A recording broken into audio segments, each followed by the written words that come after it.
మీకెందుకు అనిపించింది 12 సంవత్సరాలు ధ్యానం చేయాలని? అంటే ఈ జన్మవాసన కాదు, పూర్వ జన్మ శ్వాస అనేదంతా. ఆధ్యాత్మిక పరంగా మీకు అలాంటి సువాసనలు కలిగి ఉండటానికి, ఇంట్రెస్ట్ కలగటానికి ఎవరినైనా చూసి మీరు అలా అయిపోయారంటారా? లేదంటే బై బర్తే అంటారా? అంటే కొందరి జన్మలు ఎలా ఉంటాయంటే అమ్మ, భగవంతుడు కొందరిని పెట్టి పుట్టిస్తాడు. కొందరికి ఏ చదువు సంధ్య రాకుండానే కూడా మంచి మంచి పెయింటింగ్స్ వేస్తుంటారు, చాలా చక్కగా మాట్లాడుతుంటారు. అంటే సహజ సిద్ధమైన కళలు. ఎంతమంది పిల్లలున్నా ప్రతి బిడ్డ తల్లిదండ్రులకు ఇంపార్టెంటే. ఫ్యామిలీ ఉండాలి, వాళ్ళకంటూ ఒక పిల్లలు రెస్పాన్సిబిలిటీస్ ఉండాలి అనుకుంటారు. అలా మిమ్మల్ని వదిలేశారని చెప్పారు కదా, అంటే అభ్యంతరం అనేది ఏమీ చెప్పలేదా ఒక్కసారి కూడా? అంటే అమ్మ ఏడిసింది బాగా. దేవి భాగవత మహాపురాణాన్ని ప్రతిరోజు గంటన్నర చదివేవాడిని. ఓకే. పూజలు ఎక్కువ చేసేవాడిని. ఎప్పుడు ధ్యానం ధ్యానం ధ్యానం ధ్యానం అని ఉండేవాడిని.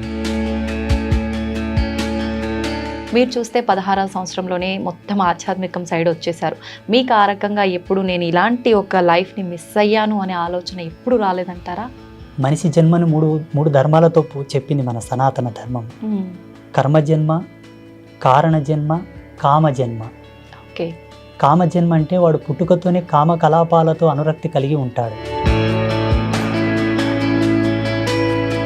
కుల మతాల గురించి ఎక్కువగా భేదాలు అనేవి చూపిస్తూ ఉంటారు. నన్ను ఆదరిస్తారా, నేను చెప్పింది వాళ్ళు తీసుకుంటారా అనే ఆలోచన మీకు ఏ రోజైనా వచ్చిందా గురుగారు? మంచిని ఎవరైనా స్వీకరిస్తారు తల్లి, దాంట్లో అభ్యంతరం ఏం లేదు, అనుమానం ఏం లేదు. ఇప్పుడు సమాజంలో ఇప్పటి వరకు నేను చెప్పిన ప్రతి మాట, ప్రతి జ్ఞానం కూడా వాస్తవికతనే. భగవతి సాక్షిగా నేను ప్రతి సత్యమే చెప్తాను. నమస్కారం, వెల్కమ్ టు ఐ డ్రీమ్. నేను మీ విజిత. సనాతన ధర్మం మరుగున పడిపోతున్న ప్రస్తుత రోజుల్లో ఎంతోమంది గురువులు ధ్యానంలో ఉండి ఆ తర్వాత బయటకు వచ్చి మన సనాతన ధర్మం యొక్క విలువలను, మన ఆధ్యాత్మిక తత్వంలో ఉండే విలువలను, వీటన్నిటినీ మానవులకు సమాజంలో మంచి, చెడు, న్యాయం, అన్యాయం వీటన్నిటినీ పక్కన పెట్టి అందరూ సనాతన ధర్మం మార్గంలోనే నడవాలని చెప్పి చాలామంది గురువులు చెప్తూ ఉంటారు. అయితే అదే విధంగా చూసుకుంటే ప్రస్తుతం మనతో పాటు ఉన్నారు శ్రీ శ్రీ శ్రీ ఆదిత్య పరాశ్రీ గురువు గారు. 12 సంవత్సరాల పాటు ధ్యాన మార్గంలో పండరీపురం అనే గ్రామంలో ధ్యాన మార్గంలో ఉన్నారు. 12 సంవత్సరాల కాలం మామూలు విషయం ఏమీ కాదు ధ్యానంలో ఉండటం. ఆ తర్వాత గురువు గారు ధ్యాన మార్గం నుంచి బయటకి వచ్చి సనాతన ధర్మం ఏ రకంగా ఉంది, ఎంతవరకు మన సమాజం సనాతన ధర్మ మార్గంలో నడుస్తుంది అని తెలుసుకొని ప్రజలకు ఎంతో కొంత మంచి మేలు జరగాలి అంటే సనాతన ధర్మ మార్గాన్ని కరెక్టు బాటలు నడిపించాలని వారు కృషి చేశారు. ఇప్పుడు గురుగారితో మాట్లాడి మరిన్ని విషయాలు తెలుసుకుందాం. నమస్కారం గురుగారు. శ్రీమాత్రే నమః. గురుగారు, మీరు 12 సంవత్సరాల పాటు ధ్యానంలో ఉన్నారని విన్నాము. అలా అంటే ఎలా సాధ్యపడింది గురుగారు? మీకు ఎందుకు అనిపించింది 12 సంవత్సరాలు ధ్యానం చేయాలని? ఇదంతా పూర్వజన్మ సుకృతమే. అంటే ఈ జన్మవాసన కాదు, పూర్వజన్మ శ్వాస అనేదంతా. నేను బాల్యం నుంచి కూడా కొంత ఆధ్యాత్మిక మెలకువలతో ఉండేవాడిని. మా గ్రామంలో చాలా మంది అనేవాళ్ళు, మాది పేద కుటుంబం, పల్లెటూరు కాబట్టి వాళ్ళకి ఎంతసేపు ఉన్నా పని పని పని, 7-10 రూపాయలు వస్తాయి, బుక్కెడు అన్నం వస్తుంది, ఇదే వాళ్ళ చింతన. నేను పూజలు చేయడము, దేవుళ్ళ ఫోటోలు పెట్టుకొని దేవుళ్ళ ఫోటోలో పూలు అవి పెట్టడం లాంటివి చేస్తూ ఉంటే చిన్నప్పుడు మా అవ్వ తాత వాళ్ళందరూ తిట్టేవాళ్ళు, ఈ పూజలు మనకెందుకురా, మనం కష్టం చేసుకుంటేనే మనకు జీవితం గడుస్తుంది, ఈ వల్ల మనకు తగవు బిడ్డ అనేవాళ్ళు. అప్పటి నుంచి నా లోపల ఈ ఆధ్యాత్మిక మెలకువలు ఉండేవి. నా వయసు పెరిగే కొద్దీ పరిపూర్ణమైన వైరాగ్యంకి వచ్చింది. 2008లో నేను పూర్ణ వైరాగ్యంలోకి వచ్చాను. 2008 ఆషాఢ శుద్ధ ఏకాదశి రోజు పండరిపుర క్షేత్రంలో చాలా పెద్ద ఉత్సవం జరుగుతుంది పాండురంగ స్వామికి.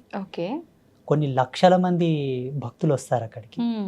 అక్కడ నేను పరిపూర్ణమైన సమాధి స్థితిలో కూర్చోవడం జరిగింది. ఆ సమయంలో 2008 నుంచి స్టార్ట్ అయిందనమాట. ఇంకా అక్కడ నుంచి కంటిన్యూ నా ధ్యానము, నా అనుష్ఠానము, నా పూజలు అవి అనమాట. మంత్రానుష్ఠానం ప్రథమం, నాది మెయిన్. అయితే గురువుగారు మీరు బాల్యం నుంచే నాకు ఆధ్యాత్మిక పరంగా అంటే వెళ్ళాలని చెప్పి అలాంటి ఆలోచనలు ఎక్కువగా ఉన్నాయని ఎవరినైనా చూసారా? అంటే ఎక్కువగా మనము మన ఇంట్లో వాళ్ళనో తెలిసిన వాళ్ళనో ఏ రకంగా వాళ్ళు చేస్తుంటారో అవి చూసి చిన్న పిల్లలు నేర్చుకుంటూ ఉంటాము. అలాగే మనకు చేయాలనిపిస్తూ ఉంటుంది. ఆధ్యాత్మిక పరంగా మీకు అలాంటి సువాసనలు కలిగి ఉండటానికి ఇంట్రెస్ట్ కలగటానికి ఎవరినైనా చూసి మీరు అలా అయిపోయారంటారా? లేదంటే బై బర్తే అంటారా? అంటే కొందరి జన్మలు ఎలా ఉంటాయంటే అమ్మ, భగవంతుడు కొందరిని పెట్టి పుట్టిస్తాడు. ఎనీ కైండ్ ఆఫ్ వర్క్ అనమాట. డిఫరెంట్ డిఫరెంట్ క్యాడర్స్ లోపల. ఇప్పుడు కొందరు వాళ్ళకి ఏ విధమైన ట్రైనింగ్ లేకుండానే కొన్ని అద్భుతమైన సాహసాలు చేస్తుంటారు. కొందరికి ఏ చదువు సంధ్య రాకుండానే కూడా మంచి మంచి పెయింటింగ్స్ వేస్తుంటారు. చాలా చక్కగా మాట్లాడుతుంటారు. అంటే సహజ సిద్ధమైన కళలు వాళ్ళు పుట్టుకతోనే వచ్చి ఉంటాయి అన్నమాట. అంటే నాకు ఎవరిని చూసి ఇన్స్పిరేషన్ కలగలేదు, ఎవరిని చూసి నేను అట్లా పరవశం చెందలేదు. మా గురువు గారిని మొట్టమొదటిసారి చూసినప్పుడు కొంత ఆకర్షితం చెందిన మాట వాస్తవమే. కానీ అంతకు ముందు నుంచే నా లోపల ఆధ్యాత్మికత బాగా ఉండేది. ఏదైనా ఒక దేవిని చూసినా ఆ దేవుని తాలూకు ఆయన అవతారాన్ని చూస్తే ఆయన చేతుల్లో ఆయుధాలు ఎందుకున్నాయి, ఆయన పులి మీద ఎందుకు కూర్చోవాలి, ఆ ఎద్దు మీద ఎందుకు కూర్చోవాలి, నెమిలి మీద ఎందుకు కూర్చోవాలి అంటే ఒక అన్వేషణ స్థితిలో ఉండేవాడిని అనమాట. బాగా శోధించేవాడిని. దేవుళ్ళ ఫోటోలు చూసి, యంత్రాలు చూసిన తర్వాత కూడా అందులో అక్షరాలని డీకోడ్ చేసేవాడిని నేను. ఒక యంత్రం చుట్టూ కొన్ని అక్షరాలు రాస్తారు కదా, ఈ అక్షరాలు ఎందుకు పెట్టారు, వేరే పెట్టొచ్చు కదా, ఇవే ఎందుకు పెట్టాలి, ఇది పెట్టొచ్చు కదా అని బాగా సెర్చ్ చేసేవాడిని అనమాట. ఎప్పుడైతే మా గురువు గారిని చూసానో అప్పుడు ఇంకా పరిపూర్ణమైన ఎరుక వచ్చింది, జ్ఞానం పరిపూర్ణం. సత్యం ఏంటి, ధర్మం ఏంటి, అసలు ఈ ప్రపంచంలో ఉండేటటువంటి దైవీ సంపత్తి ఏందనేది వారిని చూసి తెలుసుకోవడం, వారి ద్వారా వినడం ఇంకా దృఢమైపోయింది నా యొక్క ఆధ్యాత్మిక తపస్సు. ఓకే. మీ గురువుగారు అంటే ఏ వయసులో వారిని కలిశారు గురువుగారు మీరు? నేను అప్పుడు 16వ సంవత్సరం ఉన్నాను. ఓకే. ఓకే. అంటే ఎలా కలిశారు గురువుగారు మీరు వాళ్ళని? మేము వలసదారులు అనమాట, మా కుటుంబం మొత్తం కూడా. ఓకే. పండరిపుర క్షేత్రానికి వలస వెళ్ళాము మేము కూలి పని కోసం. ఓకే. నేను నా కూలి పని చేసుకుంటూ ఉండే సమయం లోపల మా గురువు గారి పల్లకి సేవ వెళ్తూ ఉండేది. సంత్ రాజారాం కైకాడి మహారాజ్ అంటే పండరిపుర క్షేత్రంలో చాలా ఫేమస్ మఠం అది. ఓకే. వారి పల్లకి సేవ చూసినప్పుడు వారిని చూడగానే నా మనస్సు అంతా వారి మీదకి వెళ్ళిపోయింది. ఇంకా డే మొత్తం పనిచేశాను. సాయంత్రం వారి దగ్గరికి వెళ్ళి కూర్చొని, నాకు కొంచెం మరాఠీ వస్తుంది, మరాఠీలో నేను వారితో మాట్లాడాను. స్వామీజీ, నాకు ఇట్లా ఆధ్యాత్మిక అన్వేషణ ఉన్నది, కొన్ని ఆధ్యాత్మిక అనుభవాలు కలుగుతూ ఉన్నాయి, దీన్ని నివృత్తి చేయండి అని అడిగాను. వారు రెండు మాటలు అన్నారు. నీ జీవితం ఇది కాదు, నువ్వు ఇందులో ఉండడం కరెక్ట్ కాదు, మీ తల్లిదండ్రులను తీసుకొని రా, నేను కొన్ని విషయాలు చెప్తానని అన్నారు. మా అమ్మతో మా నాన్నతో చెప్పాను, వాళ్ళు వచ్చి కలిశారు. ఈ అబ్బాయితో గనక మీరు పని చేయిస్తే ఒక గోవుతో సేవ చేసుకున్నట్లనే నీ కొడుకు కాదు అని వదిలేసే అని చెప్పారు. వారు ఏమన్నారంటే, నువ్వు లోక కళ్యాణం కోసం పుట్టావు నాన్న, ఈ సంసారంలో నువ్వు ఉండేది కాదు. ఎందుకోసం అంటే నీకు ఒక అన్న ఉన్నాడు, ఒక తమ్ముడు ఉన్నాడు, ఇద్దరు ఉన్నారు సంసారానికి, ఇద్దరు అక్కలు ఉన్నారు, ఇద్దరు చెల్లెళ్ళు ఉన్నారు. నీ కుటుంబానికి ధర్మం ఉంది, నువ్వెందుకు ఇక్కడ, నీ ధర్మం ఇది కాదన్నారు. నేను అప్పుడే కలిశాను వారిని. మరుసటి రోజే మా అమ్మ నాన్న తీసుకొని వెళ్ళాను. నా బయోడేట్ ఎలా చెప్పగలిగాడు ఆయన? నాకు అన్న ఉన్న సంగతి, తమ్ముడు ఉన్న సంగతి, అక్క చెల్లెళ్ళు ఉన్న సంగతి అసలు ఆయనకు పరిచయమే లేని నేను. అంత దివ్య దృష్టి ఉంది వారికి. ఇంకా అప్పటి నుంచి మా అమ్మ నాన్న నన్ను వదిలేశారు. అప్పటి నుంచి పరిపూర్ణ ఆశ్రమ ధర్మంలోకి వచ్చేసాను. ఇంకా ఇప్పుడు ఎప్పుడైతే వారు నా గురించి చెప్పారో అప్పుడు నాకు పూర్త అంటే ఆలోచన అనేది మారిపోయింది కంప్లీట్గా. ఓకే. ముందుగానే మీరు ఆధ్యాత్మిక పరంగా కొంచెం ఇంట్రెస్ట్ ఎక్కువగా ఉంది కాబట్టి గురువుగారు ఆ మాటలు చెప్పగానే, కానీ గురువుగారు మామూలుగా మీకుంది ఓకే, కానీ పేరెంట్స్ ఎక్కువగా సపోర్ట్ చెయ్యరు. అదేంటి, నాకు ఎంతమంది పిల్లలున్నా ప్రతి బిడ్డ తల్లిదండ్రులకు ఇంపార్టెంటే, ఫ్యామిలీ ఉండాలి, వాళ్ళకంటూ ఒక పిల్లలు రెస్పాన్సిబిలిటీస్ ఉండాలి అనుకుంటారు. అలా మిమ్మల్ని వదిలేశారని చెప్పారు కదా, అంటే అభ్యంతరం అనేది ఏమీ చెప్పలేదా ఒక్కసారి కూడా? అంటే అమ్మ ఏడిసింది బాగా. అమ్మ ఏడిసింది, నాన్న కూడా బాధపడ్డాడు. ఓకే. ఇంకా వాళ్ళు అర్థం కూడా చేసుకున్నారు నేను చేసే పనులు అట్లా ఉండేవి. దేవి భాగవత మహాపురాణాన్ని ప్రతిరోజు గంటన్నర చదివేవాడిని. పూజలు ఎక్కువ చేసేవాడిని. ఎప్పుడు ధ్యానం ధ్యానం ధ్యానం ధ్యానం అని ఉండేవాడిని. కొన్ని సందర్భాల్లో పని చేస్తున్నప్పుడు కూడా అలాగే ధ్యానంలోకి జారుకునేవాడిని. వాళ్ళు చూశారు నా చేష్టలన్నీ. ఈ స్వామీజీ చెప్పిన మాటలకు నేను జీవించే జీవన విధానానికి వాళ్ళకి అర్థమైపోయింది. వీడు చేసే పనులు అలాగే ఉన్నాయి, ఈయన చెప్తుంది కూడా వాస్తవమే కాబట్టి ఇది సత్యం, ఇంకా దీంట్లో అనుమానం ఏమీ లేదని వాళ్ళు మనసును దృఢం చేసుకున్నారు. ఇంకా దృఢం చేసుకొని ఇంకా వదిలేశారు నన్ను కంప్లీట్గా. ఓకే గురుగారు, మామూలుగా చిన్న ఏజ్ అనగానే ఆడుకోవటం, పిల్లలతో కలిసిమెలిసి తిరగటము ఇలాంటివి చాలా ఉంటాయి. కొంచెం వయసు పెరిగే కొద్దీ ఎన్నో రకాల కోరికలు, ఇలా ఉండాలి అలా ఉండాలి అని చాలా రకాలుగా ఉంటుంటాయి. మీరు చూస్తే 16వ సంవత్సరంలోనే మొత్తం ఆధ్యాత్మికం సైడ్ వచ్చేసారు. మీకు ఆ రకంగా ఎప్పుడు నేను ఇలాంటి ఒక లైఫ్ని మిస్ అయ్యాను అనే ఆలోచన ఎప్పుడు రాలేదంటారా? ఇక్కడ మనకు జన్మవాసనను 3 విధాలుగా 3 భాగాలుగా చెప్పవచ్చు. మనిషి జన్మను మూడు ధర్మాలతో చెప్పింది మన సనాతన ధర్మం. కర్మజన్మ, కారణ జన్మ, కామజన్మ. ఓకే. కామజన్మ అంటే వాడు పుట్టుకతోనే కామకలాపాలతో అనురక్తి కలిగి ఉంటాడు. ఎవరిని చూసినా మనకు అదే దృష్టి ఉంటుంది, కామ దృష్టి వెళ్తుంది అనమాట, స్త్రీ కానీ పురుషుడు కానీ. కర్మజన్మ ఏంటంటే ఎన్ని పనులు చేసినా ఆయన కలిసి రాదు, ఎంత కష్టపడ్డా కలిసి రాదు, ఎంత ప్రయత్నం చేద్దామన్నా కర్మ తీరదు, ఇంకా కర్మ చేయాల్సి వస్తుంది ఆయన. ఆయన పుట్టి తన తల్లిదండ్రులతో సేవ చేయించుకునేటటువంటి వాళ్ళు కూడా కర్మజన్మ కిందికే వస్తారు, కర్మజన్మ కిందికే వస్తారు. కారణ జన్ములు ఏంటంటే వాళ్ళకి బై బర్త్ నుంచే ఆధ్యాత్మిక మెలుగువలతో పుడతారు వాళ్ళు, పుట్టుకతోనే. ఇప్పుడు బ్రహ్మం గారు ఉన్నారు, ఆయన బై బర్త్ నుంచే అద్వితీయమైనటువంటి జ్ఞాన సంపన్నులు వాళ్ళు. అసలు మానవ మాతృలు ఎవరు కూడా అంతటి జ్ఞానంతో ఉన్నట్టు ఇప్పుడు చరిత్రలో లేదు. అపారమైనటువంటి జ్ఞాన సంపన్నులు వాళ్ళు. అట్లా మహితాత్ముల జన్మలు సామాన్యుల జన్మలు సమానం కావు. నేను పుట్టుకతోనే మా ఊళ్ళో చాలా మంది ఇప్పటికీ బిజ్వార గ్రామంలో అడిగినా కూడా ఆ అబ్బాయి కొంత డిఫరెంట్గా ఉండేవాళ్ళు అండి, అందరితో సమానం ఉండేవాడు కాదు, అందరు ఒక పని చేస్తే తను ఒక్కడే సపరేట్ చేసేవాళ్ళు అని చెప్తారు. అయితే గురువుగారు, మీ అంటే వేషధారణ విషయానికి వస్తే, స్వామీజీలు అనగానే మామూలుగా మగవారు ఏ రకమైన దుస్తులు ధరిస్తారో ఆ రకంగా ఉంటుంటారు నార్మల్గా. మీ వస్త్రధారణ చూస్తే కనుక కొంచెం ఆడవారికి సంబంధం కలిగి ఉన్నట్టుగా ఉంటుంది. ఎందుకని ఈ రకంగా మీరు వస్త్రధారణ ఎంచుకున్నారు? మాది కౌడిధారి పంత్, అంటే ఈ గవ్వలు ఉన్నాయి కదమ్మా, అవును, దీన్ని కౌడిధారి పంత్ అంటారు. శ్రేష్టమైన మూల శ్రీ విద్య, ఇది స్త్రీ యొక్క యోని స్వరూపమై ఉంటుంది. స్త్రీ యొక్క యోని స్వరూపం ఈ గవ్వ, దీని మెడలో ధరించి, ఇది ఏకవస్త్రం తల్లి, కుట్టని బట్ట ఒకే వస్త్రాన్ని అలా చుట్టుకుంటాం. ఇది ఒక్కటి తప్పిస్తే శరీరం మీద ఏది ఉండదు మాకు, ఏకవస్త్రం ఇది. ఇంకా మా వేషధారణ, మా ఈ ఉంగరాలి వల్ల అంటే శ్రీ విద్య సాధనలో మేము చేసేటటువంటి కొన్ని ప్రక్రియలకు ఆబంధనాలు, ఒక్కొక్క దానికి ఒక్కొక్క పరమార్థం ఉంది. అవి మేము చేసే సాధన లోపల మాకు ఎంతో సపోర్ట్ చేస్తాయి. మా శరీర నియంత్రణ, మేము చేసేటటువంటి ఆధ్యాత్మిక మెలుగువల్లో మాకు బాగా ఎనర్జీ బూస్ట్ చేస్తుంటాయి. ఒక్కొక్క దానికి ఒక్కొక్క మంత్రానుష్ఠాన పరిదిగ్బంధన కూడా ఉన్నది.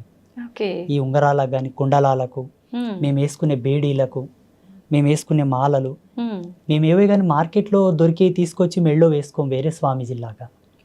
ఒక దాన్ని తీసుకున్న తర్వాత పలు విధాలుగా శుద్ధులు చేసి, మంత్ర జాగృతం చేసి, ప్రాణ ప్రతిష్ఠ చేసి, వాటిని దైవీ శక్తులతో నిక్షిప్తం చేసిన తర్వాతనే ధరిస్తాం ఏదైనా సరే.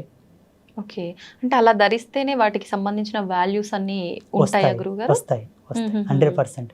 ఏదైనా ఒక కూరగాయను, ఆకుకూరను మార్కెట్ నుండి తెచ్చిన తర్వాత కడుగుతాం, కడిగి దాన్ని ఎంత తరగాలో తరిగి దాంట్లో ఏవి వస్తువులు వేయాలో వేసిన తర్వాతనే కూర వండుకుంటాం. అవునవును. సమాజంలో ఇప్పటికీ ప్రజెంటేషన్లు, ఇప్పుడు వర్తమానంలో కూడా ఆధ్యాత్మికమైనటువంటి మెలకువలు తెలిసిన వాళ్ళు ఎవరు లేరు, చాలా తక్కువ మంది. తెలుసుకోవాలనే జిజ్ఞాస ఎవరికి లేదు, చెప్పాలనే జిజ్ఞాస కూడా ఎవరికి లేదు.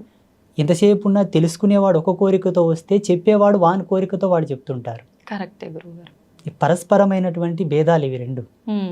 మా సాంప్రదాయం ఏంటంటే అమ్మా, అమ్మవారి యొక్క మూల పరంపర మాది, ఇప్పుడు లేదు ఈ పరంపర. ఆసేతు హిమాచల పర్యంతం చూసినా ఎక్కడూ లేదు ఇప్పుడు. శ్రీ విద్య సాధనలో ఉన్నారు కొంతమంది, కానీ మీరు అన్నట్టుగా ఉన్నారు, మా వేషధారణ లాగా మాలాగా లేరు. ఓకే, అలా లేరు అని మీరే చెప్తున్నారు కదా గురుగారు, మరి మీరెందుకు ఈ రకంగానే ఎంచుకున్నారు? నేను 6 నెలలు తపస్సు చేశాను, ఎస్పెషల్లీ నా యొక్క డ్రెస్ కోడ్ అనుకోండి, లేకపోతే నా వేషధారణ గురించి, ఏ మంత్ర సాధన నేను చేయాలా, ఏ దేవత ఆరాధన చేయాలా, ఎవరి గురించి నేను తపమాచరించాలని దాని మీదనే 6 నెలలు రీసెర్చ్ చేశాను నేను. తపస్సు ఓకే. అయితే గురువుగారు సామాన్యంగా గురువులు అనగానే, పండితులు అనగానే బ్రాహ్మణ కులానికి సంబంధించిన వారే ఎక్కువగా ఉంటుంటారు. మీరు చూస్తే అలా కాదు. మరి ఈ వైపుకు మీరు ఈ మార్గంలో వచ్చే ముందు నేను గనక సమాజానికి ఏదో చెప్పాలి, చెయ్యాలి అనే ఒక తపనతో వస్తున్నాను. మామూలుగా జనాలు అంటే కుల మతాల గురించి ఎక్కువగా భేదాలు అనేవి చూపిస్తూ ఉంటారు. నన్ను ఆదరిస్తారా, నేను చెప్పింది వాళ్ళు తీసుకుంటారా అనే ఆలోచన మీకు ఏ రోజైనా వచ్చిందా గురువుగారు? రాలేదు, రాదు కూడా. ఎందుకంటే మంచిని ఎవరైనా స్వీకరిస్తారు తల్లి, దాంట్లో అభ్యంతరం ఏం లేదు, అనుమానం ఏం లేదు. ఇప్పుడు సమాజంలో ఇప్పటి వరకు నేను చెప్పిన ప్రతి మాట, ప్రతి జ్ఞానం కూడా వాస్తవికతనే. భగవతి సాక్షిగా నేను ప్రతి సత్యమే చెప్తాను. ఇంకొక విషయం ఏంటంటే అనాధారంగా నేను ఏది చెప్పను. ఓకే. ప్రతిదీ కూడా ప్రతిదాని వెనుక ఒక పరిజ్ఞానం, ఒక వైజ్ఞానిక దృక్పథం, దార్శనికత కంపల్సరీ ఉంటుంది నా విషయంలో. ఓకే. వితౌట్ దార్శనికతతో ఏది నేను చెప్పను. ఒక దాన్ని చెబుతున్నానంటే నేను ఫస్ట్ దర్శిస్తాను. ఎవరన్నా కష్టమని నా అమ్మ దగ్గరకు వచ్చి నా ముందుకు వచ్చి మాట్లాడినా కూడా ఆ కష్టాన్ని 1కి 10 సార్లు నేను అనాలిసిస్ చేస్తాను. నిజమే చెబుతున్నా, ఈయన కష్టానికి గల కారణం ఏమిటి? స్వయంకృత అపరాధమా? ఎవరైనా ఏమైనా చేశారా? ఈయన మీద ప్రయోగాలు ఏమైనా చేశారా? చేసిన పాపమా? పోనీ ఈయన చేసుకున్నాడా? పెద్దలు చేసిన పాపాలు ఏమైనా వెంటాడుతున్నాయా? పితృకర్మలు ఉన్నాయా?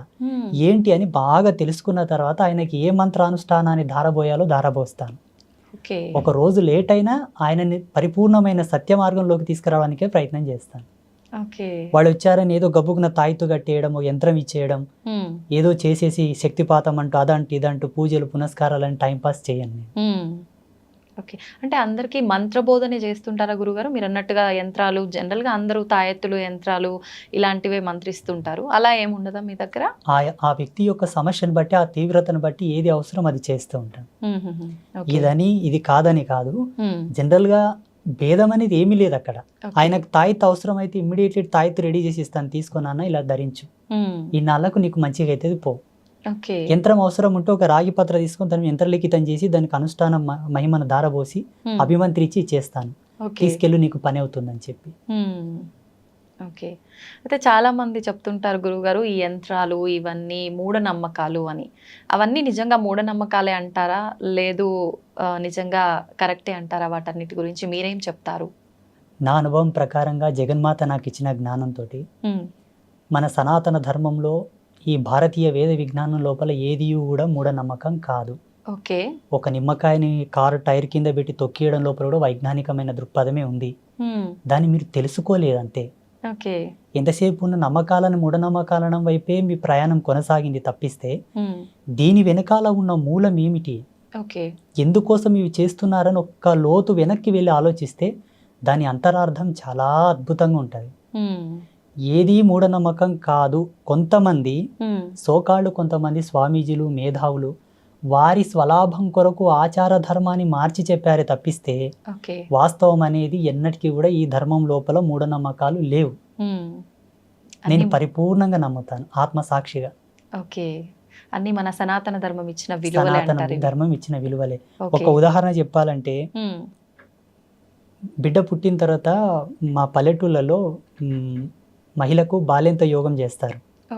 ఆమెకు పెయ్యంత పసుపు పెట్టి వేడినీళ్ళతో స్నానం చేయించి కుంపటి అంటారు మోటుగా మా పల్లెటూరులో. కుంపటి ఆమెకు వేడి కాపుతారనమాట. కొన్ని హెర్బ్స్, ఔషధి గుళితమైనటువంటి కొన్ని మూలికలు అవి తినబెడతారు. అవి తినబెట్టడంలో కూడా ఆధ్యాత్మికతమైన విలువలు కొన్ని ఉన్నాయి. మా పెద్దలు చెప్పేవాళ్ళు, ఈ వేరుని ఇదే సమయంలో తీయాల బిడ్డ, అట్లయితేనే పనిచేస్తుంది. అది మేము తీసి ఆల్రెడీ స్టోర్ చేస్తాము, ఎవరైనా కాన్పు అయితే వాళ్ళకు ఉడకబెట్టి తినబెడతాం. చూడండి, తీసే సమయము, ఇచ్చే సమయము అన్ని కూడా ఇంపార్టెంట్. మళ్ళా ఆ బాలెంతగా ఉన్న మహిళకు మాత్రం ఇస్తారు, మిగతా వాళ్ళకి ఇయ్యరు దాన్ని. అంటే దాంట్లో ఉన్న మూలకాలు, దాంట్లో ఉన్న ఫార్ములాస్ వాళ్ళకి తెలుసు, ఆ ఔషధి లక్షణం వాళ్ళకి తెలుసు. వాళ్ళేం కంప్యూటర్లో చూసి ల్యాబ్లో టెస్ట్ చేసి తీసిలేరు మళ్ళా దాన్ని. అనుభవం అంతే. అనుభవానికి మూలం ఆధ్యాత్మికత, ధర్మం, మాలాంటి గురువులు చెప్పిన జ్ఞానం, ఆయుర్వేదం మీద పట్టున్న కొంతమంది ఋషులు చెప్పిన జ్ఞానం లక్షల సంవత్సరాల పూర్వమే చెప్పారు. దాన్ని అనువంశికంగా అలాగే తీసుకుంటూ వచ్చారు ఇప్పటి వరకు. అయితే గురుగారు మీరు ఇప్పుడు చెప్పినట్టుగా అనువంశికంగా తాత ముత్తాతల నుంచి ఉన్న ఆయుర్వేద మూలికలు ఇచ్చేవాళ్ళు చాలామంది ఉన్నారు. వాళ్ళని నిజంగా నమ్మవచ్చా? వాళ్ళని అంటే సపోర్ట్‌గా తీసుకొని చాలామంది మనకు రోడ్ల పైన కూడా మూలికలు ఇలాంటివి అమ్ముతూ ఉంటారు. వాళ్ళని నమ్మొచ్చంటారా?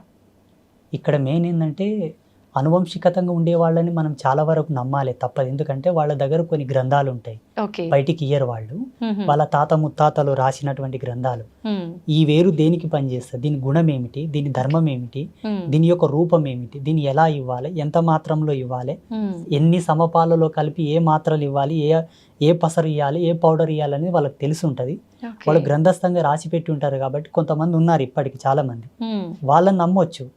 ఈ రోడ్ల మీద కూర్చున్న వాళ్ళలో కూడా అందరినీ నమ్మాలి, అందరిని నమ్మకూడదని కాదు, కానీ కొందరు వ్యాపార ధోరణిలు అమ్ముతుంటారు. అట్లా అమ్మిన వాళ్ళ దగ్గర తీసుకున్న వాళ్ళు వాడి చాలా వరకు ఇబ్బందులు సైడ్ ఎఫెక్ట్స్ వచ్చి చాలా మంది బాధపడ్డారు. మన ఆశ్రమానికి చాలా మంది వచ్చి చెప్పారు నాకు. ఒక ఆయనతో నేను ఒక పసరు తీసుకున్నానండి, తాగిన తర్వాత నాకు ఈ దుద్దుర్లు వచ్చాయి, ర్యాషెస్ వచ్చాయి అని చెప్పేసి, నాకున్న జ్ఞానంతో దానికి విరుగుడుగా ఏదో నాకు తెలిసిన పసరు, ఏదో పౌడర్, మందు అవి ఇచ్చి మళ్ళీ బాగు చేశాను నేను. వీళ్ళని నమ్మడం కరెక్ట్ కాదు, 100% నమ్మకూడదు. ఎందుకంటే మనకు సైన్స్ ఇంత డెవలప్ అయింది ఇప్పుడు, ప్రతిదాని కూడా మనకు సెకండ్లో త్రుటికాలం నందే ఇచ్చేటటువంటి వైజ్ఞానికం వచ్చింది ఇప్పుడు. మాక్సిమం ఇప్పుడున్న కాలమాన పరిస్థితులను బట్టి, మనం తింటున్న తిండిని బట్టి, ఇప్పుడు ప్రతిదీ కూడా మందులో కూడా అంటాం మేము మోటుగా, ప్రతిదీ కూడా మందులతో పండించే ధాన్యాలు, పండ్లు, కాయగూరలు అవే వస్తున్నాయి. ఈ తిండిని బట్టి, ఈ జీవన విలువలను బట్టి ఈ మందులు వాడడమే మంచిది. అప్పట్లో మోటు మందులు ఎట్లా పనిచేస్తుందంటే గట్టితనం ఉండే అందరి లోపల, దృఢత్వం బాగుండే, తినే తిండిలో కూడా ఆ గట్టితనం ఉండేది కాబట్టి పసర్లు పనిచేసేవి. ఇప్పుడు అంత తొందరగా పనిచేయవు. అంటే శరీరం సపోర్ట్ చేయొద్దు దాంట్లకు. ఓకే. అయితే గురువుగారు ఇది అడగొచ్చో లేదో తెలీదు, చాలా వరకు నేను కొన్ని ప్రాంతాల్లో విన్నాను. పల్లెటూళ్ళలో వాళ్ళు ఏమంటారంటే 2-3 ఆడ సంతానం ఉంటే ఖచ్చితంగా నెక్స్ట్ రాబోయే సంతానం మగ శిశువు జన్మించాలంటే పసరు పోస్తారు పలానా ప్లేస్లో, ఖచ్చితంగా మగ శిశువు జన్మిస్తారు అని అంటుంటారు. ఇలాంటి పసరు మందుల్ని నమ్మొచ్చంటారా? నిజంగా అలా జరుగుతుందంటారా? నా జీవితంలో, నా అనుభవంలో ఒక 7-8 కేసులు నేనే డీల్ చేశాను. సక్సెస్ అయ్యాయా? 100% అమ్మ సాక్షిగా, అబద్ధం ఏం లేదు. అంటే ఇవి ఎట్లుంటాయమ్మా, వాళ్ళ యొక్క దైవం అంటే వాళ్ళ యొక్క పుణ్యం, వాళ్ళ రాతఫలం, వాళ్ళ అదృష్టాన్ని బట్టి ఆధారపడి ఉంటాయి. కొందరికి వికటించాయి కూడా, కొందరికి సక్సెస్ కాలేదు. అంటే ఇక్కడ మనం ధార్మికంగా చెప్పాల్సి వస్తే వాళ్ళ యొక్క పుణ్యం, వాళ్ళ అదృష్టం. ఇటువంటివి ఏంటంటే హార్మోనల్ సెక్టర్ని మార్చేటటువంటి మూలికలు కొన్ని ఉంటాయి. స్త్రీ ఎప్పుడైతే పిండోత్పత్తి గావించే సమయం లోపల, ఆమె సంతానవతి కావడానికి రెడీగా ఉన్న సమయం లోపల ఆ పసర్లు తాపడం వలన తప్పకుండా పురుష సంతానానికి సంబంధించినటువంటి సంపర్కమే ఆ కలయిక వలన అదే హార్మోన్స్ రిలీజ్ అయ్యి అదే హార్మోన్స్ వల్ల వాళ్ళకి పిండోత్పత్తి అవుతుంది అని అప్పట్లో ఆయుర్వేదంలో చాలా గొప్పగా రాసి ఉన్నారు.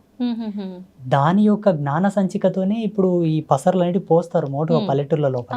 కానీ సక్సెస్ అయినాయి, చాలా మందికి సక్సెస్ అయినాయి. కొందరు ఫెయిల్ అయితే వాళ్ళ అదృష్టం ఇక చెప్పనీకి రాదు.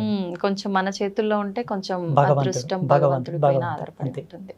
ఓకే. అయితే గురుగారు, చావు పుట్టుకలు అనేవి మన చేతుల్లో లేవు. ఆ భగవంతుడు ఎప్పుడు సెలవిస్తాడో, ఎప్పుడు ఆజ్ఞాపిస్తాడో ఆ రకంగా అన్ని జరిగిపోతూ ఉంటాయి. అయితే చావుకి పుట్టుకకి ముహూర్తాలతో పని లేకుండా ప్రకృతికి అనుగుణంగా జరిగిపోతున్నప్పుడు మనం భూమి మీదకి వచ్చిన తర్వాత ఏ మంచి కార్యక్రమం చేయాలన్నా, ఎటువంటి కార్యక్రమం చేయాలన్నా ఖచ్చితంగా ముహూర్తం చూసుకోవాలి. శుభముహూర్తం అనేది పంతులతో, పండితులతో మాట్లాడి పెట్టించుకోవాలి అంటుంటారు. మరి ఎందుకని గురువుగారు? చూడమ్మా, ప్రకృతి వేరు, మనం వేరు కాదు. ప్రకృతి మనం ఒకటే. ప్రకృతిలో మనం అంతర్భాగమైనప్పుడు కాలధర్మ సిద్ధాంతాన్ని అనుసరించి, ప్రకృతి యొక్క నియమాన్ని అనుసరించి మనం నడవాలని దాని యొక్క సూచన.